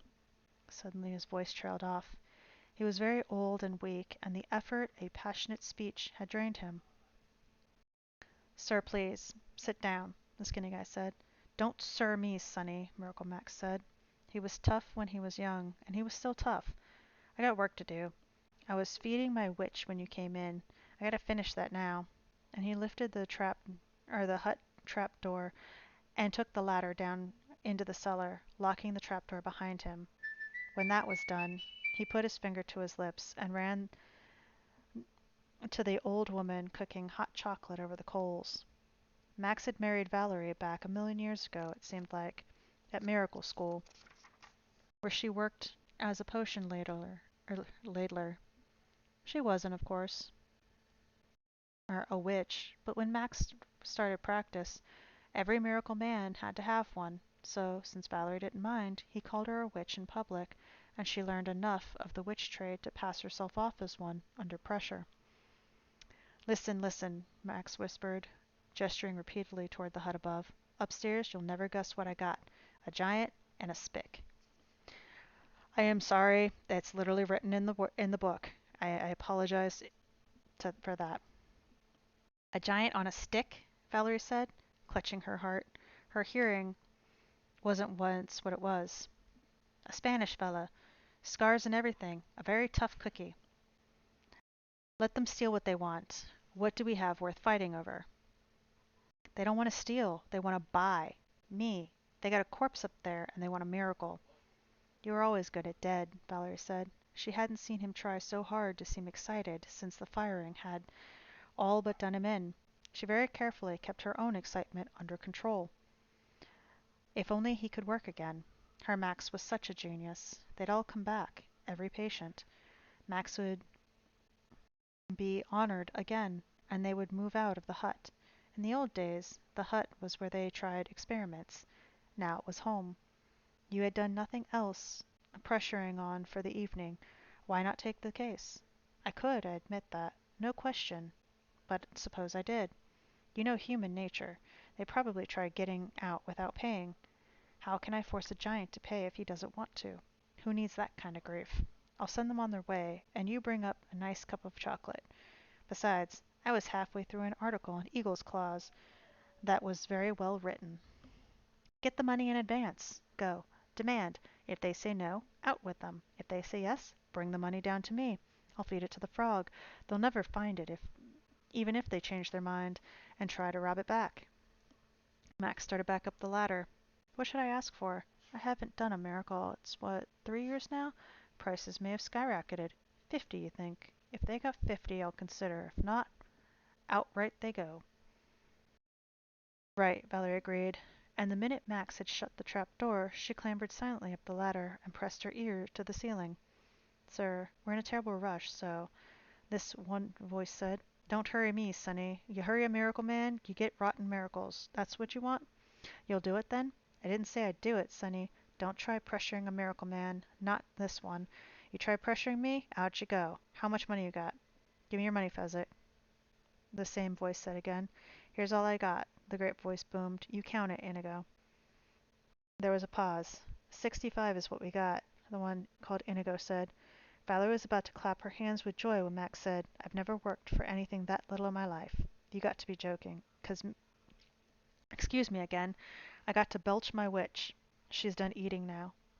Valerie turned back to the coals and waited until Max joined her. No good, he said. They only got 20. Valerie stirred away at the stove. She knew the truth, but dreaded having to say it. So she tried another trick. We're practically out of chocolate powder. 20 could sure be help at the barterers tomorrow. No chocolate powder, Max said, visibly upset. Chocolate was one of his favorites, right after cough drops. Maybe if it was a good cause, you could lower yourself to work for 20, Valerie said. Find out why they need the miracle. They'd probably lie. Use the bellows, cram it if you're, use the bellows cram if you're in doubt. Look, I would hate to have it on my conscience if we didn't do a miracle when nice people were involved. You're a pushy lady, Max said, but he went back upstairs. Okay, he said to the skinny guy, what's so special I should bring back out of all the hundreds of people pestering me every day for my miracles, this particular fella? And believe me, it better be worthwhile. Inigo was about to say, so he can tell me how to kill Count Rugen, but that didn't quite sound like the kind of thing that would strike a cranky miracle man as aiding the general betterment of mankind, and he said, he's got a wife. He's got 15 kids, and they haven't a shred of food. If he stays dead, they'll starve, so... Oh, Sonny, are you a liar, Max said, and he went to the corner and got the huge bellows. I'll ask him, Max grunted, lifting the bellows towards Wesley. He's a corpse. He can't talk, Inigo said. We've got our ways, was all Max could answer, and he stuck the huge bellows way down into Wesley's throat and started to pump. You see, Max exclaimed as he pumped, there's different kinds of dead. There's sorta dead, mostly dead, and all dead. This fellow here, he's only sorta dead, which means there's still a memory inside, and there's still a bit of brain. You apply a little pressure here, a little more there. Sometimes you get results. Wesley was beginning to swell slightly now from all the pumping. What are you doing? Fezzik said, starting to get upset. Never mind. I'm just filling his lungs. I guarantee you it ain't hurting him. He stopped pumping the bellows after a few more moments more, and then started shouting into Wesley's ear. What's so important? What's here worth coming back for? What you got waiting for you? Max cried. The bellows back to the corner then, or carried the bellows back to the corner then, and got out a pen and paper. It takes a while for it to work its way out, so you might as well answer me some questions. How well do you know this guy? Inigo didn't much want to answer that, since it might have sounded strange, admitting he'd only met once alive, and then to duel to the death. How do you mean exactly? He replied. Or how? Yeah. Well, for example, Max said, was he ticklish or not? Ticklish? Inigo exploded angrily. Ticklish? Life and death are all around, and you talk ticklish? Don't you yell at me, Max exploded right back, and don't you mock my methods. Tickling can be terrific in a proper in the proper instances. I had a corpse once, worse than this fellow, mostly dead he was, and I tickled him and tickled him. Tickled his toes, and I tickled his armpits and his ribs, and I got a peacock feather and went after his belly button. Worked all day, worked all night, and the following dawn, mark me, the corpse said, I just hate that. And I said, hate what? And he said, being tickled. I've come all the way back from the dead to ask you to stop. And I said, you mean this that I'm doing now with the peacock feather? It bothers you? And he said, you couldn't guess how much it bothers me. And of course, I just kept on asking him questions about tickling, making him talk back to me, answering me, because I don't have to tell you, once you get a corpse really caught up in conversation, your battle's half over. True love. Fezzik grabbed onto Indigo in panic, and they both pivoted, staring at the man in black, who was silent again. True love, said Indigo. You heard him. True love is what he wants to come back for. That's certainly worthwhile.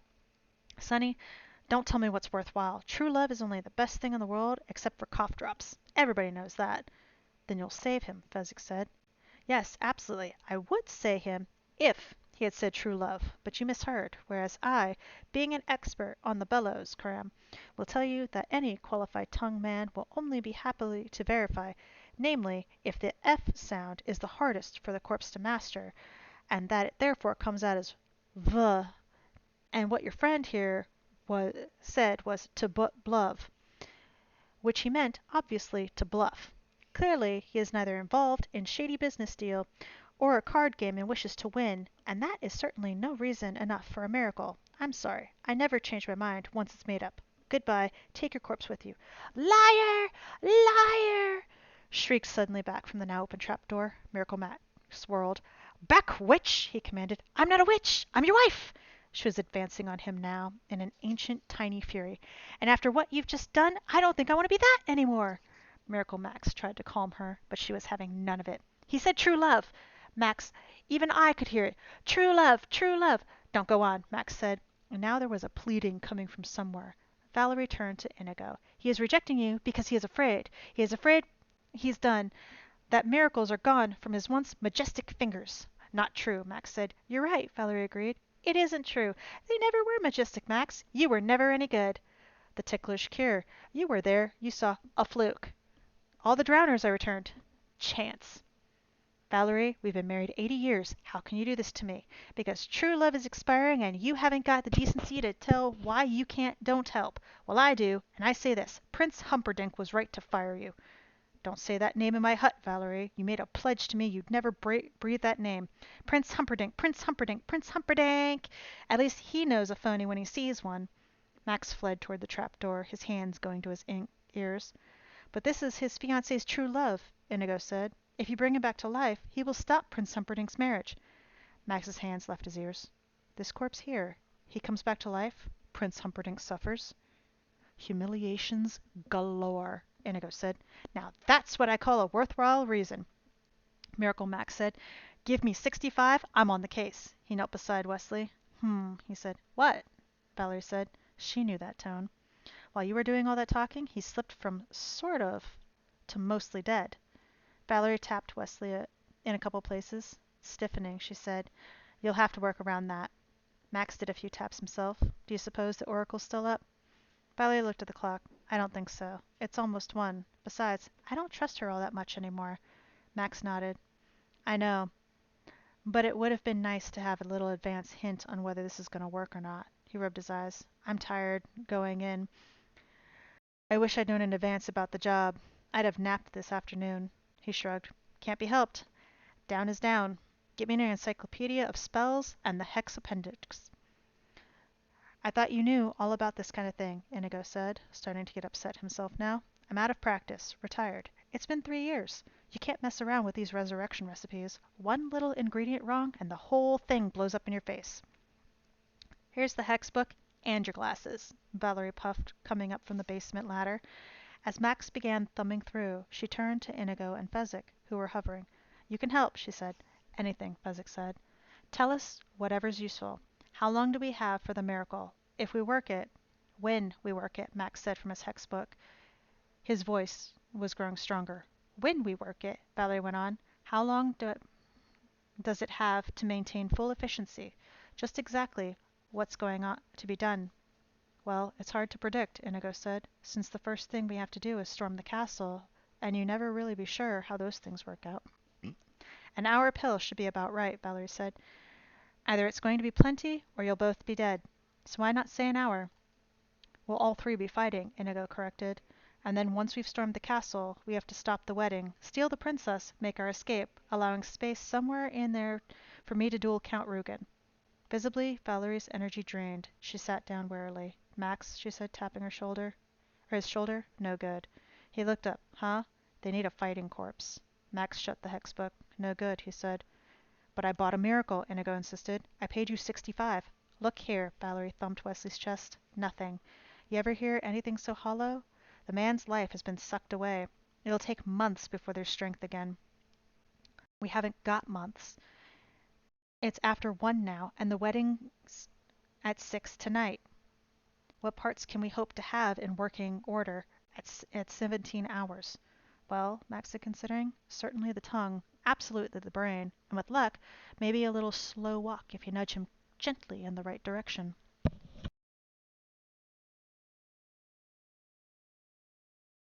Inigo looked at Fezzik in despair. What can I tell you? Beck said. You need a phantasmagoria.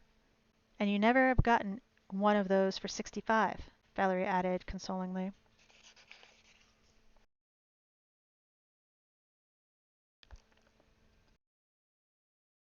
You mean that's it? Inigo said, appalled. That's it. Mac,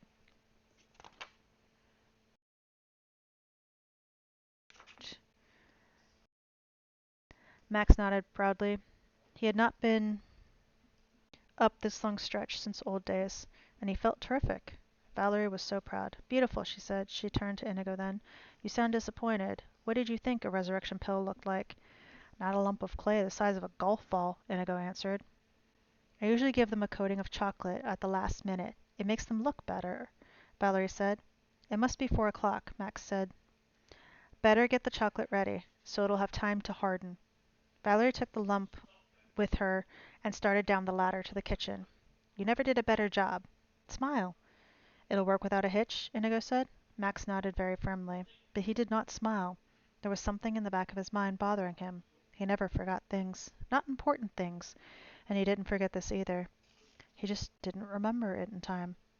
At 4:45 Prince Humperdinck summoned Yellen to his chambers. Yellen came immediately, although he dreaded what it was he knew about to happen. As a matter of fact, Yellen already had his resignation written, and in an envelope in his pocket. Your Highness, Yellen began. Report, Prince Humperdinck said. He was dressed brilliantly in white, his wedding costume. He still looked like Mighty Beryl, but brighter. All of your wishes have been carried out, Highness. Personally, I have attended to each detail.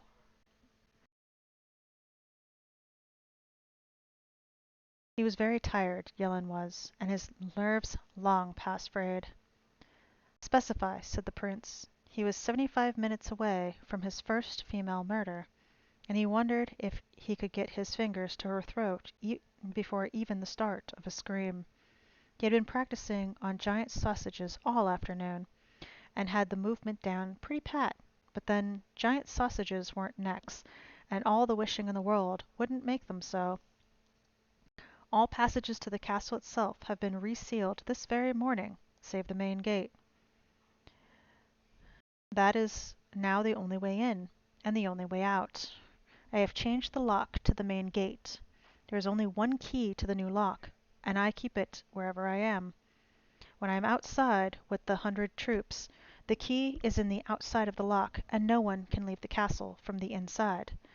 When I am with you, as I am now, the key is inside the lock, and no one may enter from the outside. Follow, said the prince. He moved to the large window of his chamber. He pointed outside. Below the window was a lovely planted garden. Beyond that, the prince's private stables. Beyond that, naturally, the outside castle wall. That is how they will come, he said, over the wall, through my stables, past my garden to my window, throttle the queen, and back the way they came before we knew it. They, Yellen said, though he knew the answer. The Guelderians, of course. But the wall where you suggest is the highest wall surrounding all of Florin Castle. It is 50 feet high at that point, so that would seem the least likely point of attack. He was trying desperately to keep himself under control. All the more reason why they should choose this spot. Besides, the world knows that the Guelderians are unsurpassed as climbers. Yellen had never heard that. He had always thought the Swiss were the ones who were unsurpassed as climbers. Highness, he said, in one last attempt, I have not yet, from a single spy, heard a single word about a single plot against the princess. I have it on unimpeachable authority that there will be an attempt made to strangle the princess this very night. In that case, Yellen said, as he dropped to one knee and held out an envelope, I must resign. It was a difficult decision. The Yellens had headed enforcement in Florin for generations, and they took their work more than seriously. I am not doing a capable job, sire. Please forgive me, and believe me when I say that my failures were those of the body and mind, and not of the heart. Prince Humperdinck found himself quite suddenly in a genuine pickle. For once the war was finished, he needed someone to stay in Guilder and run it, since he couldn't be in two places at once, and the only men he trusted were Yellen and the Count could never take the job, being obsessed, as he was these days, with finishing the stupid pain primer. I do not accept your resignation. You are doing a capable job. There is no plot. I shall slaughter the Queen myself this very evening. You shall run Gilder for me after the war. Now get back on your feet. Yellen didn't know what to say. Thank you seemed so inadequate, but it was all he could come up with. Once the wedding is done with, I shall send her to make ready. Thank you, Berata.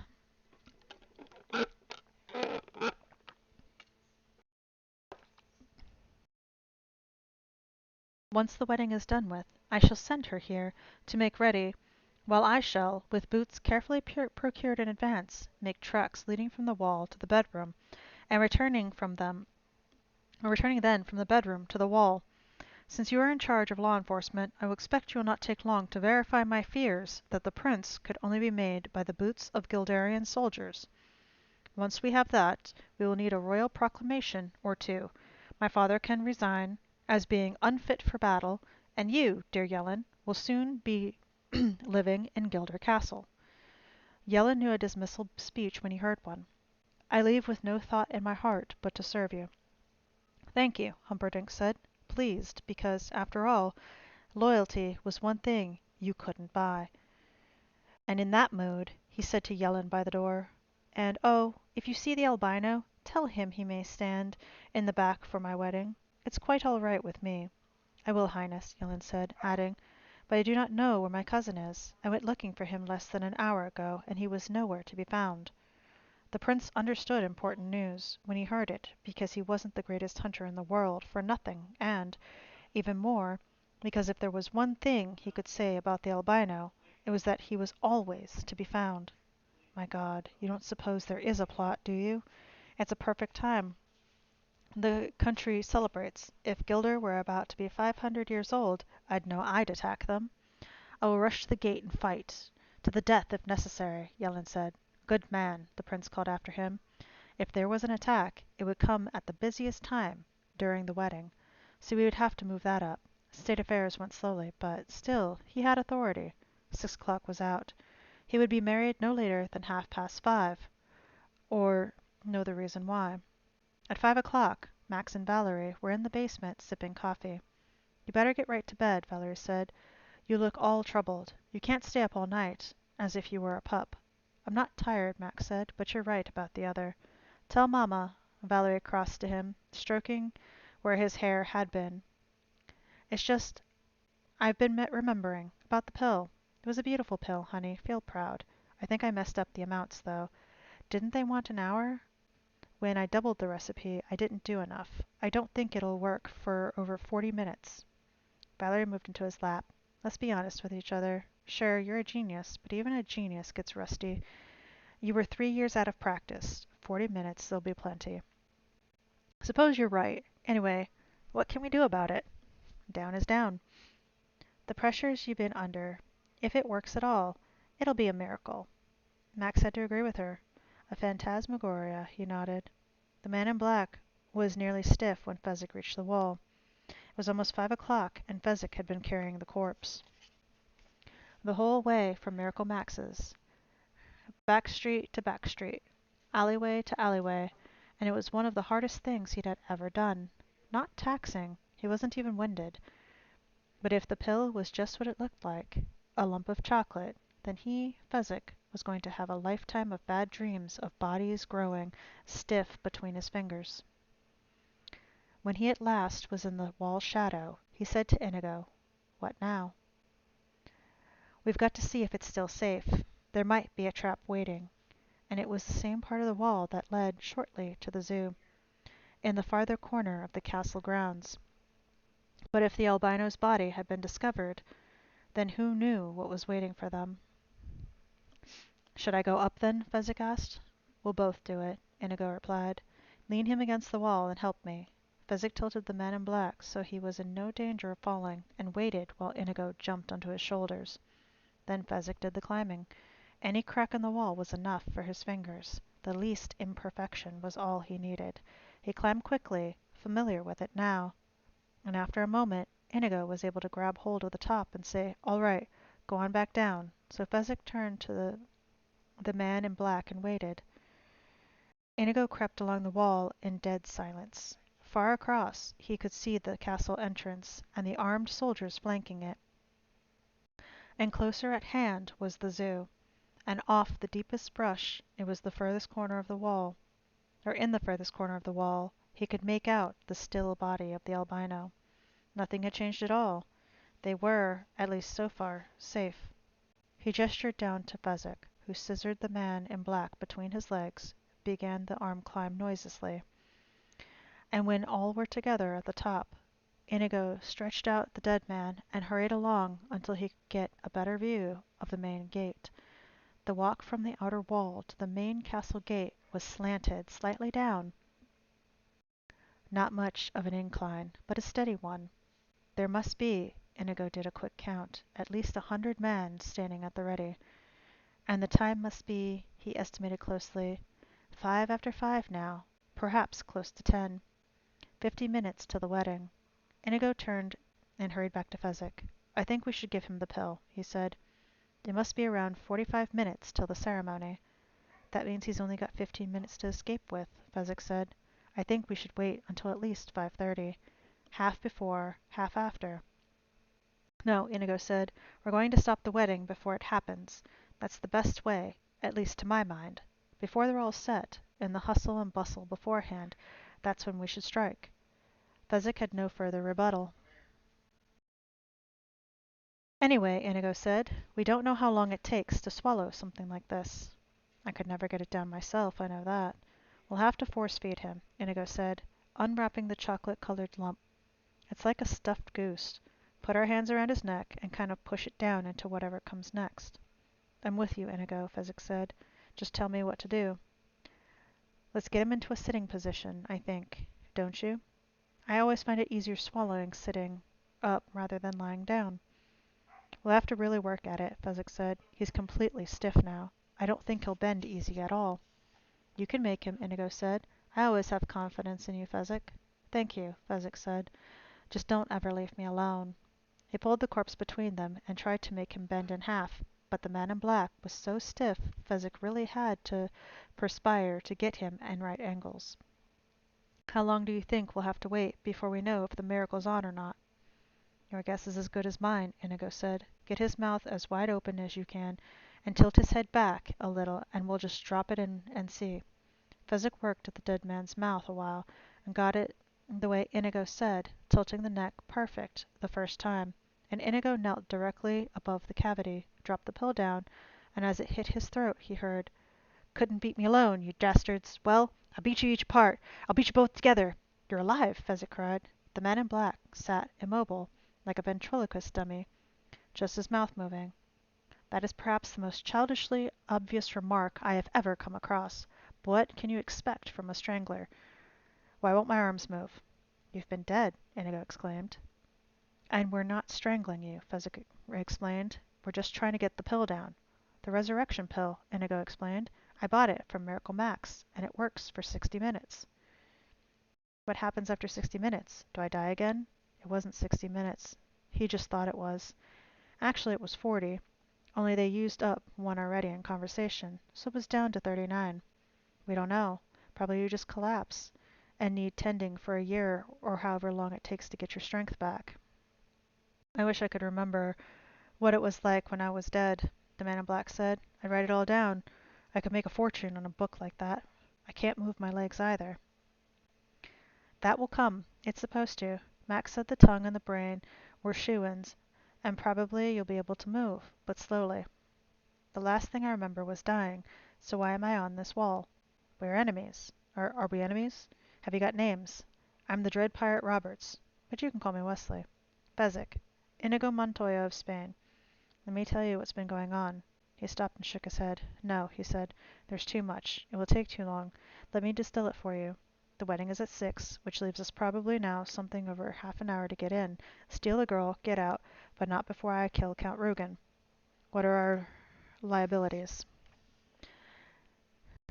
"There is but one working castle gate, and is guarded by perhaps 100 men." Wesley said, not as unhappy as he might have been ordinarily, because just then he began to wiggle his toes. And our assets? Your brains. Fezzik's strength, my steel. Wesley stopped wiggling his toes. That's all? That's it? Everything? The grand total? Inigo tried to explain. We've been operating under a terrible time pressure from the very beginning. Just yesterday morning, for example, I was a hopeless drunk, and Fezzik toiled for the brute squad. It's impossible, Wesley cried. I am Inigo Montoya, and I do not accept defeat. You will think of something. I have complete confidence in you. She's going to marry Humperdinck, and I'm helpless, Wesley said in blind despair. Lay me down again. Leave me alone. You're giving in too easily. We fought monsters to reach you. We risked everything because you have the brains to conquer problems. I have complete and absolute confidence that you. I want to die, Wesley whispered, and closed his eyes. If I have a month to plan, I might come up with something. But this? His head rocked from side to side. I'm sorry. Leave me. You just moved your own head, Fezzik said, doing his best to be cheery. Doesn't that up your spirits?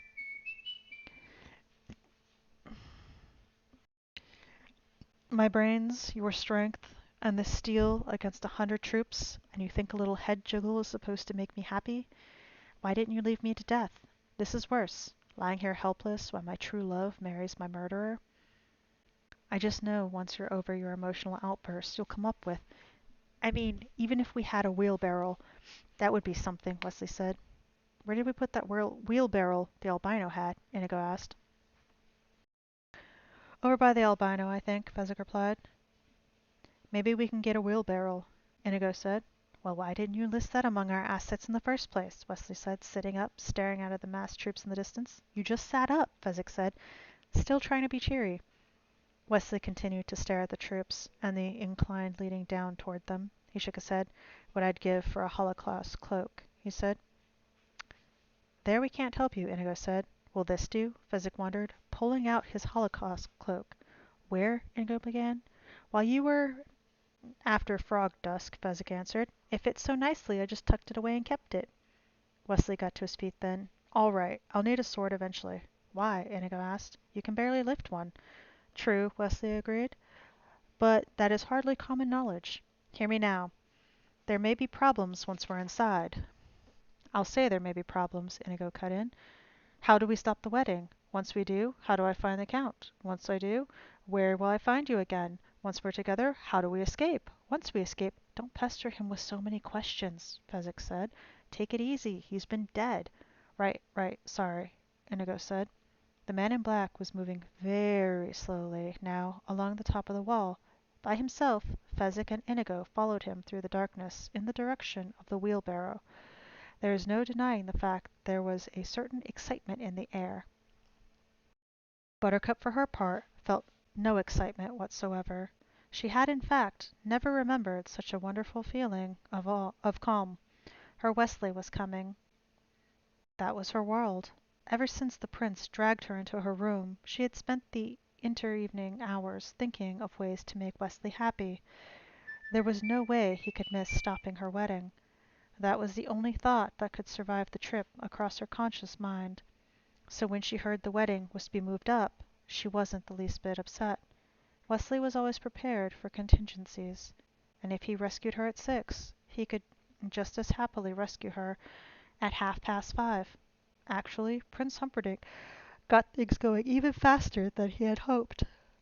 It was 5:23 when his bride-to-be were kneeling before the aged Archdeacon of Florin, and 5:24 when the Archdeacon began to speak, and 5:25 when the screaming started outside the main gate. Buttercup only smiled softly. Here comes my Wesley now, was all she thought. It was not, in point of fact, her Wesley that was causing the commotion out front. Wesley was doing all he could to simply walk straight down the incline toward the main gate, without help. Ahead of him, Inigo struggled with the heavy wheelbarrow. The reason for its weight was that Fezzik stood in it, arms wide, eyes blazing, voice booming with a terrible rage. I am the dread pirate Roberts, and there will be no survivors, he said over and over, his voice echoing and reverberating in his rage, or as his as his rage increased. He was standing there, gliding through the darkness, quite an imposing figure, seeming all in all, probably close to 10 feet tall, with a voice to match. But even that was not the cause of the screaming. Yellen, from his position by the gate, was reasonably upset at the roaring giant gliding down toward them through the darkness. Not that he doubted his 100 men could dispatch the giant. The upsetting thing was that, of course, the giant would be aware of that too, and logically there must be somewhere in the dimness out there to be any number of giant helpers, other pirates, anything. Who could tell? Still, his men held together remarkably staunchly. It was only when the giant got halfway down the incline that he suddenly, happily, burst into flame, and continued his trip, saying, "No survivors! No survivors!" in a manner that could only indicate deadly sincerity. It was seeing him happily burning and advancing that started the brute squad screaming. And once that happened, why, everybody panicked and ran. Chapter 8. The Honeymoon. Once the panic was well under way, Yellen realized he had next to no chance to bring things immediately under control. Besides, the giant was terribly close now, and the roar of "no survivors" made it very hard to do any solid thinking. But fortunately, he had the sense to grab the one and only key to the castle and hid it on his person. Fortunately, too, Wesley had the sense to look for such behavior. "Give me the key," Wesley said to Yellen, once Indigo had his sword securely pressuring Yellen's Adam apple. "I have no key," Yellen replied. "I swear on the grave of my parents. May my mother's soul forever sizzle in torment if I am lying." "Tear his arms off," Wesley said to Fezzik, who was sizzling a bit himself now, because there was a limit to just how long a Holocaust cloak was really good for. And he wanted to strip a bit, but before he did that, he reached for Yellen's arms. "This key, you mean?" Yellen said, and he dropped it. And after Inigo had taken his sword, they let him run away. "Open the gate," Wesley said to Fezzik. "I'm so hot," Fezzik said. "Can I please take this thing off first?" And after Wesley's nod, he pulled the flaming cloak away and left it on the ground. Then unlocked the gate and pulled the door open enough for them to slip through. "Lock it and keep the key, Fezzik," Wesley said. "It must be after 5:30 by now. Half an hour left to stop the wedding." "What do we do after we win?" Fezzik said, working the key, forcing the great lock to close. "Where should we meet? I'm the kind of fellow who needs instructions." Before Wesley could answer, Inigo cried out and reached his sword. Count Rugen and 4 palace guards were rounding a corner and running towards them. The time was then 5:34. The wedding itself did not end until 5:31, and Humperdinck had used all of his persuasive abilities to get even that much accomplished. As the screaming from outside the gate burst all bounds of propriety, the prince interrupted the Archdeacon with the gentlest manner, and said, "Holiness, my love is simply overpowering my ability to wait. Please skip on down to the end of the service." The time was then 5:27. "Humperdinck and Buttercup," the Archdeacon said, "I am very old and my thoughts on marriage are few, but I feel I must give to you on this most happy of days." The Archdeacon could hear absolutely nothing, and had been so afflicted since he was 85 or so. The only actual change that had come over him in the past years was that, for some reason, his impediment had gotten worse. "Mawage," he said, "vewy old." Unless you paid strict attention to his title and past accomplishments, it was very hard to take him seriously. "Mawage," the Archdeacon began. "Again, Holiness, I interrupt in the name of love. Please hurry along as best we can to the end. Mawage is a dweam within a dweam." Buttercup was paying little attention to the going-ons. Wesley must be racing down the corridors now. He always ran so beautifully, even back on the farm, long before she knew her heart. It was good to watch him run. We all know she was just watching his butt. Count Rugen was the only other person in the room, and the commotion at the gate had him on edge. Outside the door he had his 4 best swordsmen, so no one could enter the tiny chapel. But still, there was a lot of people screaming where the brute squad should have been. The 4 guards were the only ones left inside the castle, for the prince needed no spectators to the events that were soon to happen. If only the idiot clerk would speed things along. It was already 5:29. A dweam of love wept within the greater dweam of everlasting west. Eternity is our friend, remember that, and with will follow you forever. It was 5:30 when the prince stood up and approached the Archdene firmly. "Man and wife!" he shouted. "Man and wife! Say that." "I'm not there yet," the Archdene answered. "You just arrived," the prince replied. "Now!" Buttercup could picture Wesley rounding the final corner. There were 4 guards outside waiting, 10 seconds per guard. She began figuring, but then stopped, because numbers had always been her enemy. She looked down at her hands. "Oh, I hope he still thinks I'm pretty," she thought. "Those nightmares took a lot out of me." "Man and wife, your man and wife," the Archdene said. "Thank you, Holiness," the prince said, whirling towards Rugen. "Stop that commotion," he commanded, and before his words were finished, the Count was running for the chapel door. It was 5:31. It took a full 3 minutes for the Count and guards to reach the gate, and when they did, the Count could not believe it. He had seen Wesley killed, and now there was Wesley, and with a giant and a strangely scarred, swarthy fellow. Something about the twin scars banked deep into his memory, but now was not the time for reminiscing. "Kill them," he said to the fencers, "but leave the middle-sized one until I tell you." And the 4 guards drew their swords. But it was too late and too slow, because Fezzik moved in front of Wesley. Inigo attacked, the great blade blinding, and the 4th guard was dead before the first one had had sufficient time to hit the floor. Inigo stood still a moment, panting. Then he made a half-turn in the direction of Count Rugen, and executed a quick and well-formed bow. "Hello," he said. "My name is Inigo Montoya. You killed my father. Prepare to die." And in reply, the Count did a genuinely remarkable and unexpected thing. He turned and ran. It was now 5:37. King Lotharen and Queen Bella arrived at the wedding chapel in time to see Count Rugen leading the 4 guards in charge down the corridor. "Are we too early?" Queen Bella said, and they entered the wedding chapel and found Buttercup and Humperdinck and the Archdene. "There is much going on," the prince said. "All in due time will come matchlessly clear. But I fear there is strong possibility that, at this very moment, the Gueldarians are attacking. I need time alone in the garden to formulate my battle plans. So could I prevail upon you two to personally escort Buttercup to my bedchamber?" His request was, naturally, granted. The prince hurried off then, and, after one stop to unlock a closet and remove several pairs of boots that had once belonged to Gueldarian soldiers, he hurried outside. Buttercup, for her part, walked very slowly and peacefully between the old king and queen. There were no need to ever worry, not with Wesley there to stop her wedding and take her away forever. The truth of her situation did not take genuine effect until she was halfway to Humperdinck's room.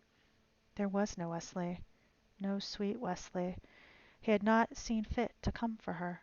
She gave a terrible sigh, not so much of sadness as of farewell. Once she got to Humperdinck's room, it would all be done. He had a splendid collection of swords and cutlery. She had never seriously contemplated suicide before.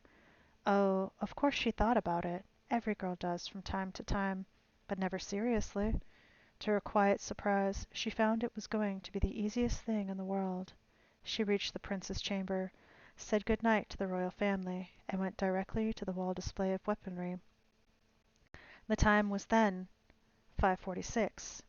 Inigo, at 5:37, was so startled at the Count's cowardice that for a moment he simply stood there. Then he gave chase and, of course, he was faster, but the Count made it through a doorway, slammed and locked it, and Inigo was helpless to budge the thing. "Fezzik!" he called out desperately. "Fezzik! Break it down!" But Fezzik was with Wesley. It was his job to stay and protect Wesley, and though they were still within view of Inigo, Fezzik could do nothing. Wesley had already started to walk, slowly, weakly, but he was, under his own power, walking. "Charge it!" Fezzik replied. "Slam your shoulder hard. It will give for you." Inigo charged the door. He slammed and slammed his shoulder, but he was thin, the door otherwise. "He's getting away from me!" Inigo said. "But Wesley is helpless," Fezzik reminded him. "Fezzik, I need you!" Inigo screamed. "I'll only be a minute," Fezzik said, "because there were some things you did, no matter what, and when a friend needed help, you helped him." Wesley moved, kept on walking, still slowly, still weak, but still able to move. "Hurry!" Inigo urged. Fezzik hurried. He lumbered to the locked door, threw his bulk against it hard. The door opened. "Please!" Inigo urged. I'll get it," Fezzik promised. And he took a few steps back this time, then drove his shoulder against the wood. The door gave some, a little, but not enough. Fezzik backed away from it now. With a roar he charged across the corridor, and when he was close he left the castle floor with both feet and the door splintered. Thank you," Inigo said, already halfway through the broken door. "What do I do now?" Fezzik called. "Back to Wesley," Inigo answered, in full flight now, beginning chasing through a series of rooms. "Stupid," Fezzik pushed himself with, and he turned and rejoined Wesley. Only Wesley was no longer there.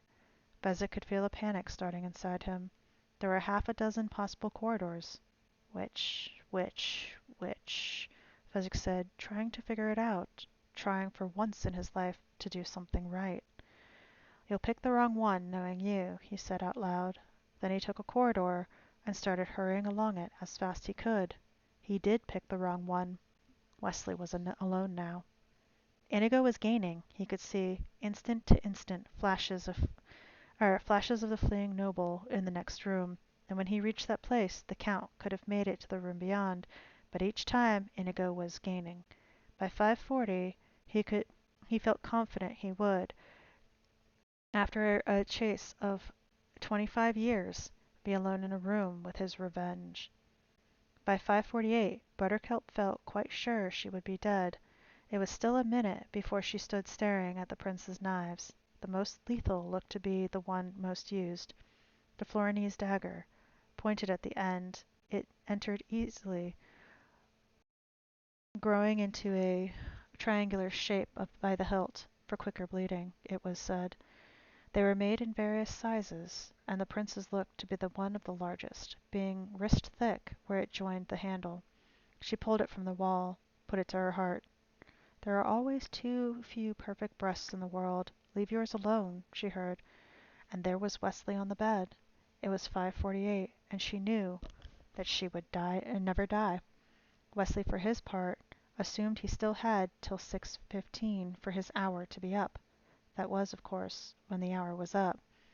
Only he didn't have an hour, only 40 minutes. Till 5:55, actually. 7 minutes more, but as has been said, he had no way of knowing that. And Inigo had no way of knowing that Count Rugen had a Florinese dagger, or that he was an expert with the thing. It took Inigo until 5:41 before he actually cornered the Count in a billiard room. "Hello," he was about to say. "My name is Inigo Montoya. You killed my father. Prepare to die." What he actually got out was something less. "Hello, my name is Ini—" And then the dagger rearranged his insides. The force of the throw sent him staggering backward into the wall, the rush of the blood weakening him so quickly he could not keep his feet. "Domingo, Domingo," he whispered, and then he was, at 42 minutes after 5, lost on his knees. Buttercup was baffled by Wesley's behavior. She rushed to him, expecting to be met halfway in a wild embrace. Instead, he only smiled at her and remained where he was, lying on the prince's pillows, a sword beside his body. Buttercup continued the journey alone, and fell onto her very one and darling Wesley. "Gently," he said. "At a time like this, and all you can think to say, gently?" "Gently," Wesley repeated, not so gently this time. She got off him. "Are you angry at me for getting married?" she wondered. "You are not married," he said, softly. Strange his voice was. "Not in my church or any other." But the old man did pronounce, "Widows happen. Every day, don't they, your highness?" And now his voice was stronger as he addressed the prince, who entered, muddy boots in hand. Prince Humperdinck dove for his weapons, and a sword flashed in his thick hands. "To the death," he said, advancing. Wesley gave a soft shake of his hands. No, he corrected. To the pain. It was an odd phrase, and for the moment it brought the prince up short. Besides, why was the fellow just lying there? Where was the trap? I don't think I quite understand that. Wesley lay without moving, but he was smiling more deeply now. I'll, I'll be only too delighted to explain. It was 5:50 now. 25 minutes of safety left. There were 5. He did not know that. How could he know that? Slowly, carefully, he began to talk. Inigo was talking too. It was still 5:42 when he whispered, I'm sorry, father. Count Rugen heard the words, but nothing really connected until he saw the sword still held in Inigo's hand. You're that little Spanish brat I taught a lesson to, he said, coming closer now, examining the scars. It's simply incredible. Have you been chasing me all these years, only to fail now? I think that's the worst thing I've heard of. How marvelous! Inigo could say nothing. The blood fauceted from his stomach. Count Rugen drew his sword. Sorry, father. I'm sorry. I don't want your sorry. My name is Domingo Montoya, and I died for that sword, and you can keep your sorry. If you're going to fail, why didn't you die years ago and let me rest in peace? And then McFerrin was there after him too. Spaniards. I never should have tried to teach a Spaniard. They're dumb, they forget. What do you do with a wound? How many times did I teach you? What do you do with a wound? Cover it, Inigo said, and he pulled the knife from his body and stuffed his left fist into the bleeding. Inigo's eyes began to focus again. Not well, not perfectly, but enough to see the Count's blade as it approached his heart. And Inigo couldn't do much with the attack. Parry it vaguely, push the point of the blade into his left shoulder, where it did no unendurable harm. Count Rugen was a bit surprised that his point had been deflected, but there was nothing wrong with piercing a helpless man's shoulder. There was no hurry when you had him. McPherson was screaming again. Spaniards, give me a Polak any time. At least the Give me a Polak any time. At least the Polacks remember to use the wall when they have one. Only the Spaniards would forget to use a wall. Slowly, inch by inch, Inigo forced his body up the wall, using his legs just for pushing, letting the wall do all the supporting that was necessary. Count Rugen struck again, but for any number of reasons, most probably because he hadn't expected the other man's movement, he missed the heart and had to be content with driving his blade through the Spaniard's left arm. Inigo didn't mind much. He didn't even feel it. His right arm was where his interest lay, and he squeezed the handle, and there was strength in his hand, enough to flick out at the enemy, and Count Rugen hadn't expected that either, so he gave a little involuntary cry and took a step back to reassess the situation. Power was flowing up from Inigo's heart to his right shoulder and down from his shoulder to his fingers, and then into the great six-fingered sword, and he pushed off the wall, and then, with a whisper, Hello, my name is Inigo Montoya. You killed my father. Prepare to die. And they crossed swords. The Count went for the quick kill. The inverse Bonetti. No chance. Hello, my name is Inigo Montoya. You killed my father. Prepare to die. Again they crossed, and the Count moved into a morozo defense, because the blood was still streaming. Inigo shoved his fist deeper into himself. Hello, my name is Inigo Montoya. You killed my father. Prepare to die. The Count retreated around the billiard table. Inigo slipped in his own blood. The Count continued to retreat, waiting, waiting. Hello, my name is Inigo Montoya. You killed my father. Prepare to die. He dug his fist and didn't want to think what he was touching, and pushed the holding into place. But for the first time he felt able to try a move, so the six-fingered sword flashed forward, and there was a cut down one side of Rugen's cheek. Another flash, another cut, parallel, bleeding. Hello, my name is Inigo Montoya. You killed my father. Prepare to die. Stop saying that! The Count was beginning to experience a decline of nerve. Inigo drove for the Count's left shoulder, and as the Count had wounded his, then he went through the Count's left arm, at the same spot the Count had penetrated his. Hello! Stronger now. Hello! Hello! My name is Inigo Montoya. You killed my father. Prepare to die. No, offer me money. Everything, the Count said. Power too. Promise me that. All I have and more, please. Offer me anything I asked for. Yes, yes, say it. I want Domingo Montoya, you son of a bitch. And the six-fingered sword flashed again. The Count screamed.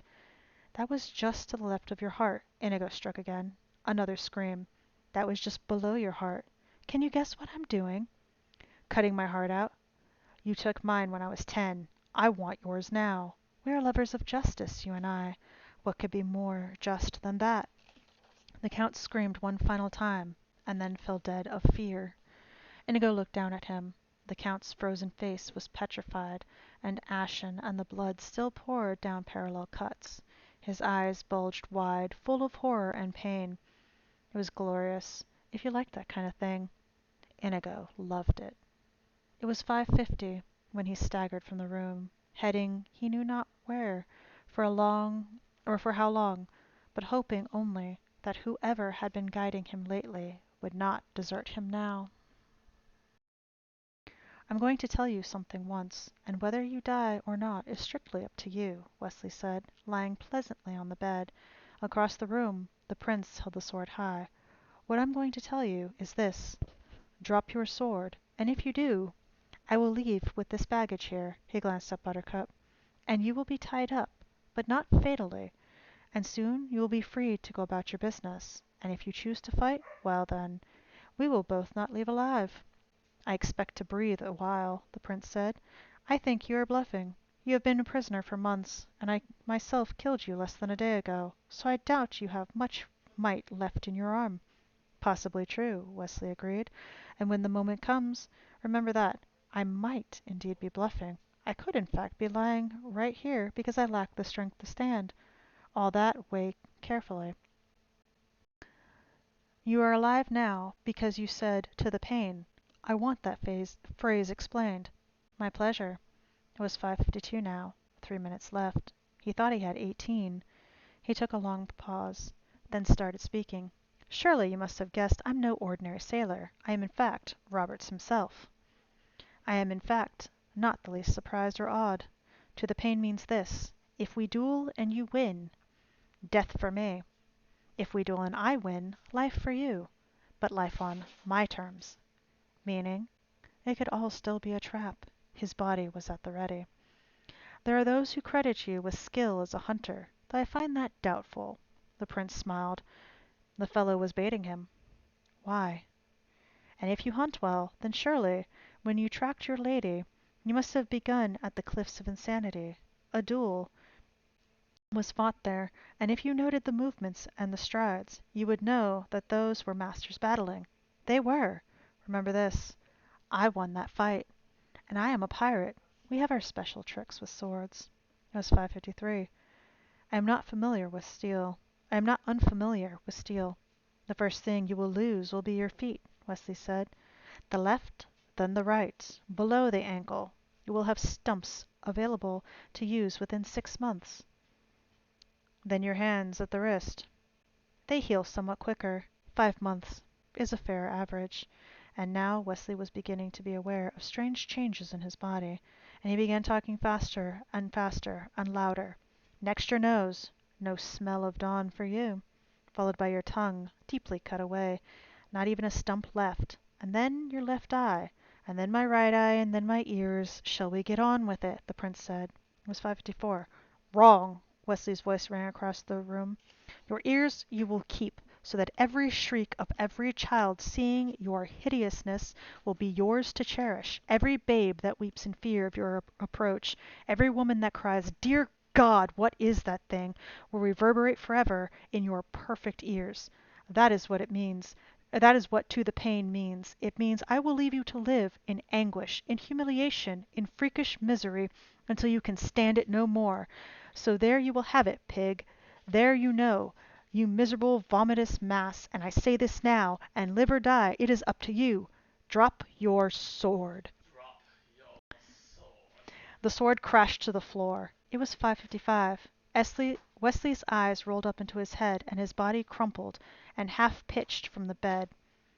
And the prince saw that, and went to the floor, grabbing for his sword, standing, starting to bring it high, when Wesley cried out, "Now you will suffer to the pain." His eyes were open again, open and blazing. "I'm sorry. I meant nothing. I didn't look." And the prince dropped his sword a second time. "Tie him," Wesley said to Buttercup. "Be quick about it. Use the curtain sashes. They look enough to hold him." "You'd do it so much better," Buttercup replied. "I'll get the sashes, but I really think you should be the one to do the actual tying." "Woman," Wesley roared, "you are the property of the dread pirate Roberts, and you do what you're told." Buttercup gathered the sashes and did what she could with tying up her husband. Humperdinck laid flat while she did it. He seemed strangely happy. "I wasn't afraid of you," he said to Wesley. "I dropped my sword because it will be so much more pleasure for me to hunt you down." "You think so, do you? I doubt you'll find us. I'll conquer Gilder, and then I'll come for you. The corner you least expect. When you round it, you'll find me waiting. I am the King of the Sea. I await you with pleasure," he called out to Buttercup. "Is he tied yet?" "Sort of." There was movement in the doorway, and then Inigo was there. Buttercup cried out at the blood. Inigo ignored her, looked around. "Where's Fezzik?" "Isn't he with you?" Wesley said. Inigo leaned for a moment against the nearest wall, gathering strength. Then he said, "Help him up," to Buttercup. "Wesley," Buttercup replied, "why does he need me to help him?" "Because he has no strength. Now do what you're told," Inigo said. And then suddenly, on the floor, the prince began struggling mightily with the sashes, and he was tied, and tied well. But power and anger are both on his side. "You were bluffing." "I was right the first time," Prince Humperdinck said, and Inigo said, "That was not a clever thing of me to let slip." "I am sorry." And Wesley said, "Did you at least win your battle?" And Inigo said, "I did." And Wesley said, "Let us try to find some place to defend ourselves. At least perhaps we can go together." And Buttercup said, "I'll help you up, poor darling." And Fezzik said, "Oh, Inigo, I need you, please, Inigo. I am lost and I'm lost and miserable and frightened, and I just need to see a friendly face." They moved slowly to the window. Wandering lost and forlorn through the prince's garden was Fezzik, leading the four giant whites. "Here," Inigo whispered. "Three friendly faces," Fezzik said, kind of bouncing up and down on his heels, which he always did when things were looking up. "Oh, Inigo, I just ruined everything, and I got so lost, and when I stumbled into the stables, I found these pretty horses. I thought four was how many of them they were, and four was how many of us there were, too. We found the lady. Hello, lady! And I thought, why not take them along with me in case we all ever run into each other?" He stopped a moment, considering. "And I guess we did." Inigo was terrible excited. "Fezzik, you thought for yourself," he said. Fezzik considered that a moment, too. "Does that mean you're not mad at me for getting lost?" "If we only had a ladder," Buttercup began. "Oh, you don't need a ladder to get down here," Fezzik said. "It's only 20 feet. I'll catch you. Only do it one at a time, please. There's not enough light, so if you all come down at once, I might miss." So while Humperdinck struggled, they jumped, one at a time, and Fezzik caught them gently and put them on the whites. And he still had the key, so they could get out the front gate, and except for the fact that Yellen had regrouped the brute squad, they would have gotten out without any trouble at all. As it was, when Fezzik unlocked the gate, they saw nothing but armed brutes in formation, Yellen at their lead, and no one smiling. Wesley shook his head. "I am dry of notions." "Child's play, of all people," Buttercup said, and she led the group toward Yellen. "The Count is dead. The Prince is in grave danger. Hurry now, and you may yet save him. All of you, go." Now a brute moved. "They obey me," Yellen said. "I am in charge of enforcement, and I," Buttercup said. "I," she repeated, standing up in the saddle, a creature of infinite beauty and eyes that were starting to grow frightening. "I," she said for the third time and last time, "am the Queen." And there was no doubting her sincerity, or power, or capability for vengeance. She stared imperiously across the brute squad. "Save Humperdinck," one brute said, and with that they all dashed into the castle. "Save Humperdinck," Yellen said. The last one left, but clearly his heart wasn't in it. "Actually, that was something of a fib," Buttercup said, as they began to ride for freedom. seeing as Lothron hasn't officially resigned, and I thought I am the queen sounded better than I am the princess. All I can say is, I'm impressed, Wesley told her. Buttercup shrugged. I've been going to royalty school 3 years now. Something had to rub off. She looked at Wesley. You all right? I was worried about you back on the bed there. Your eyes rolled up into your head and everything. I suppose I was dying again. So I asked the Lord of permanent affection for the strength to live the day. Clearly the answer came in the affirmative. I didn't know there was such a fellow, Buttercup said. Neither did I, in truth, but if he didn't exist, I didn't much want to either. The four great horses seemed to fly toward Florin Channel. It appeared to me that if we're doomed then, Buttercup said. Wesley looked at her. Doomed, madam? To be together, until one of us dies. I've done that already, and I haven't the slightest intention of ever doing it again, Wesley said. Buttercup looked at him. Don't we sort of have to sometime? Not if we promise to outlive each other, and I make that promise now. Buttercup looked at him. Oh, my Wesley, so do I.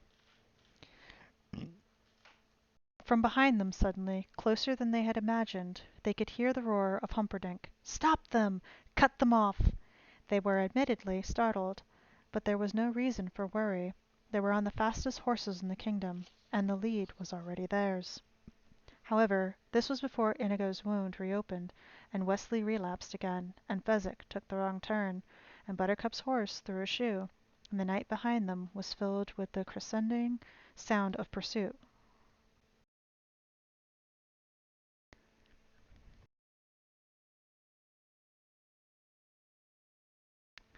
And that is the end of The Princess Bride. So, what did you guys think about it?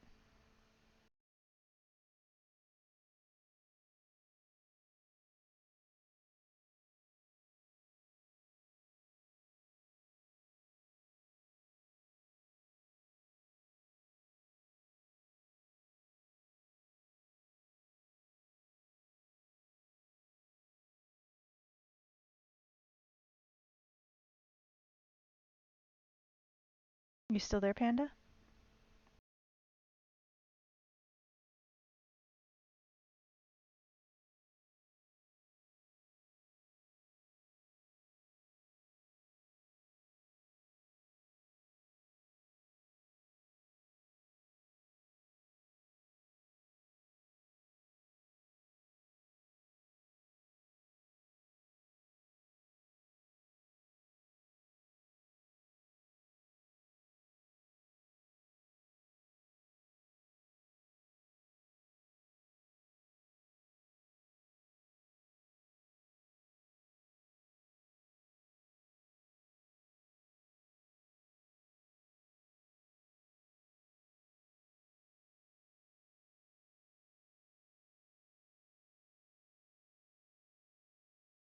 Panda, do I have to go get your husband?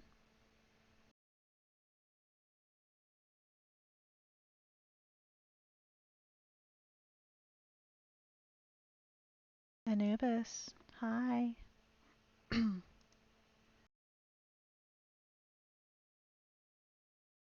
Ah, okay. Did she fall asleep?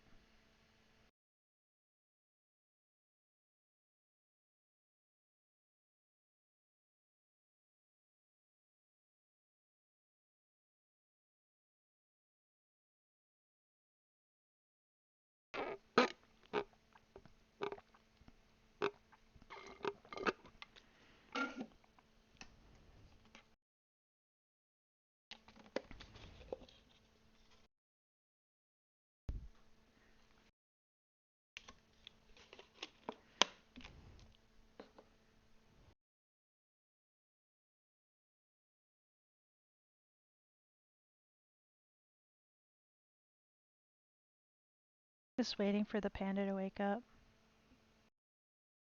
By the way, we only have 15 subs to the next goal.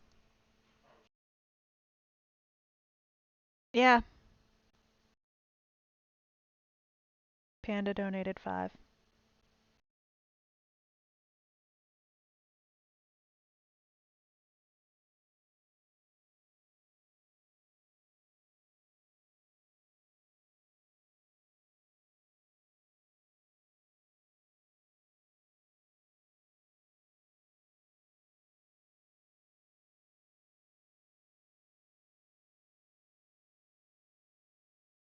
1, 10. Yeah. Oh.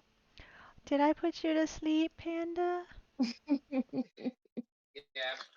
Aw, it's cute, Panda. So you forgot the whole monologue thing with Wesley of explaining to the pain?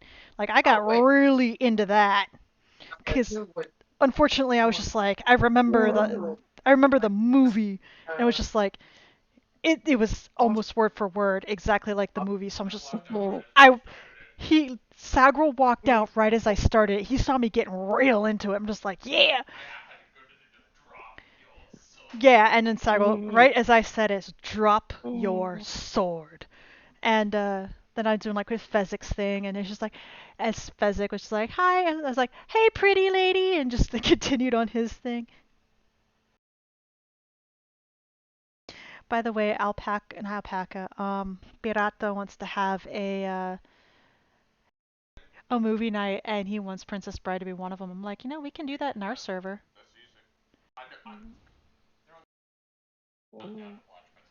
I mean, if y'all are available, oh, shit, you won't be. I was supposed to say we could do it tomorrow, which, let me see. Let's say Pirata's not here, right? Oh, no, he is. I feel like a dork. Yeah, when are you next available, Pirata?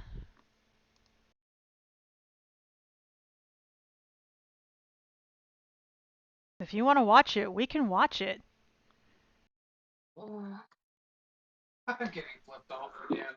Why are you getting flipped off? Is it 'cause you woke her up? I told him to wake you up, by the way.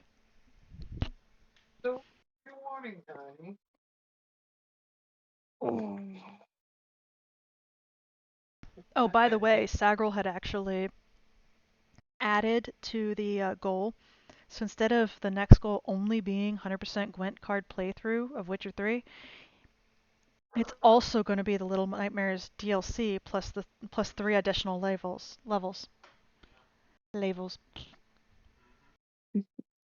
which, as I said, we only have 15 subs to reach it.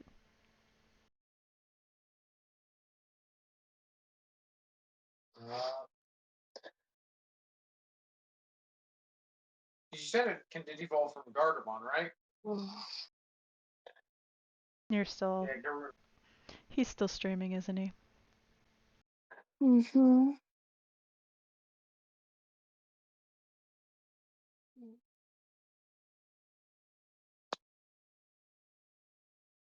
But yeah, so I was thinking of going ahead and ending stream here and seeing if we can start up tomorrow. As long as the timer is under 3 hours, I don't see a reason why we can't just perpetual power hour.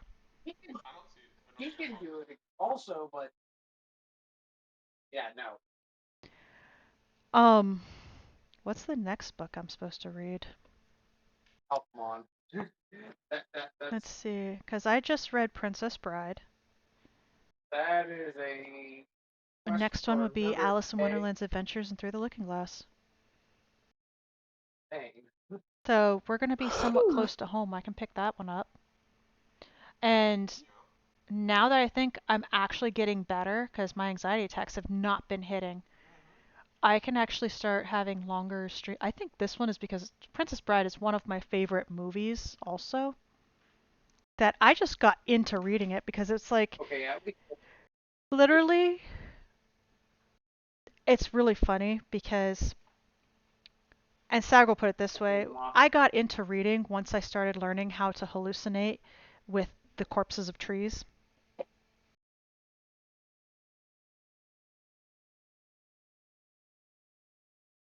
Thank you for that, sweetheart.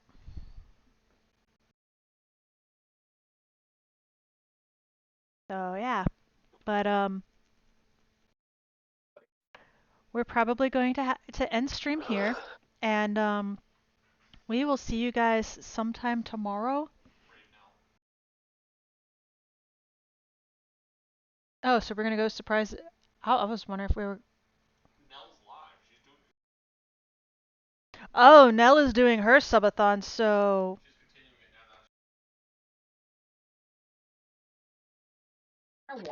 we're gonna go ahead and we're going to raid Nell and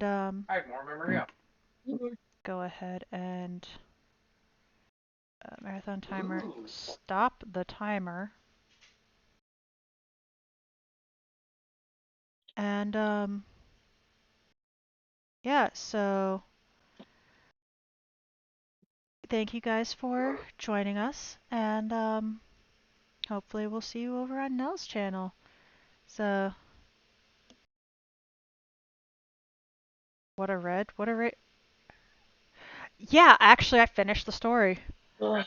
I'm going to be. So what did you think, Anubis? Yeah, we have like 2 hours. Okay, Saggle can go look through the VOD and figure out how much time we had left.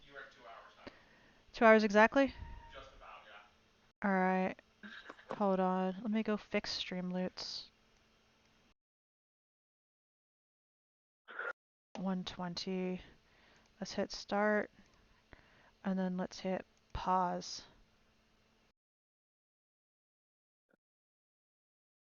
Why did it hit it? Oh, hold on. So stop. I forgot to hit save. Save. Stop. Actually,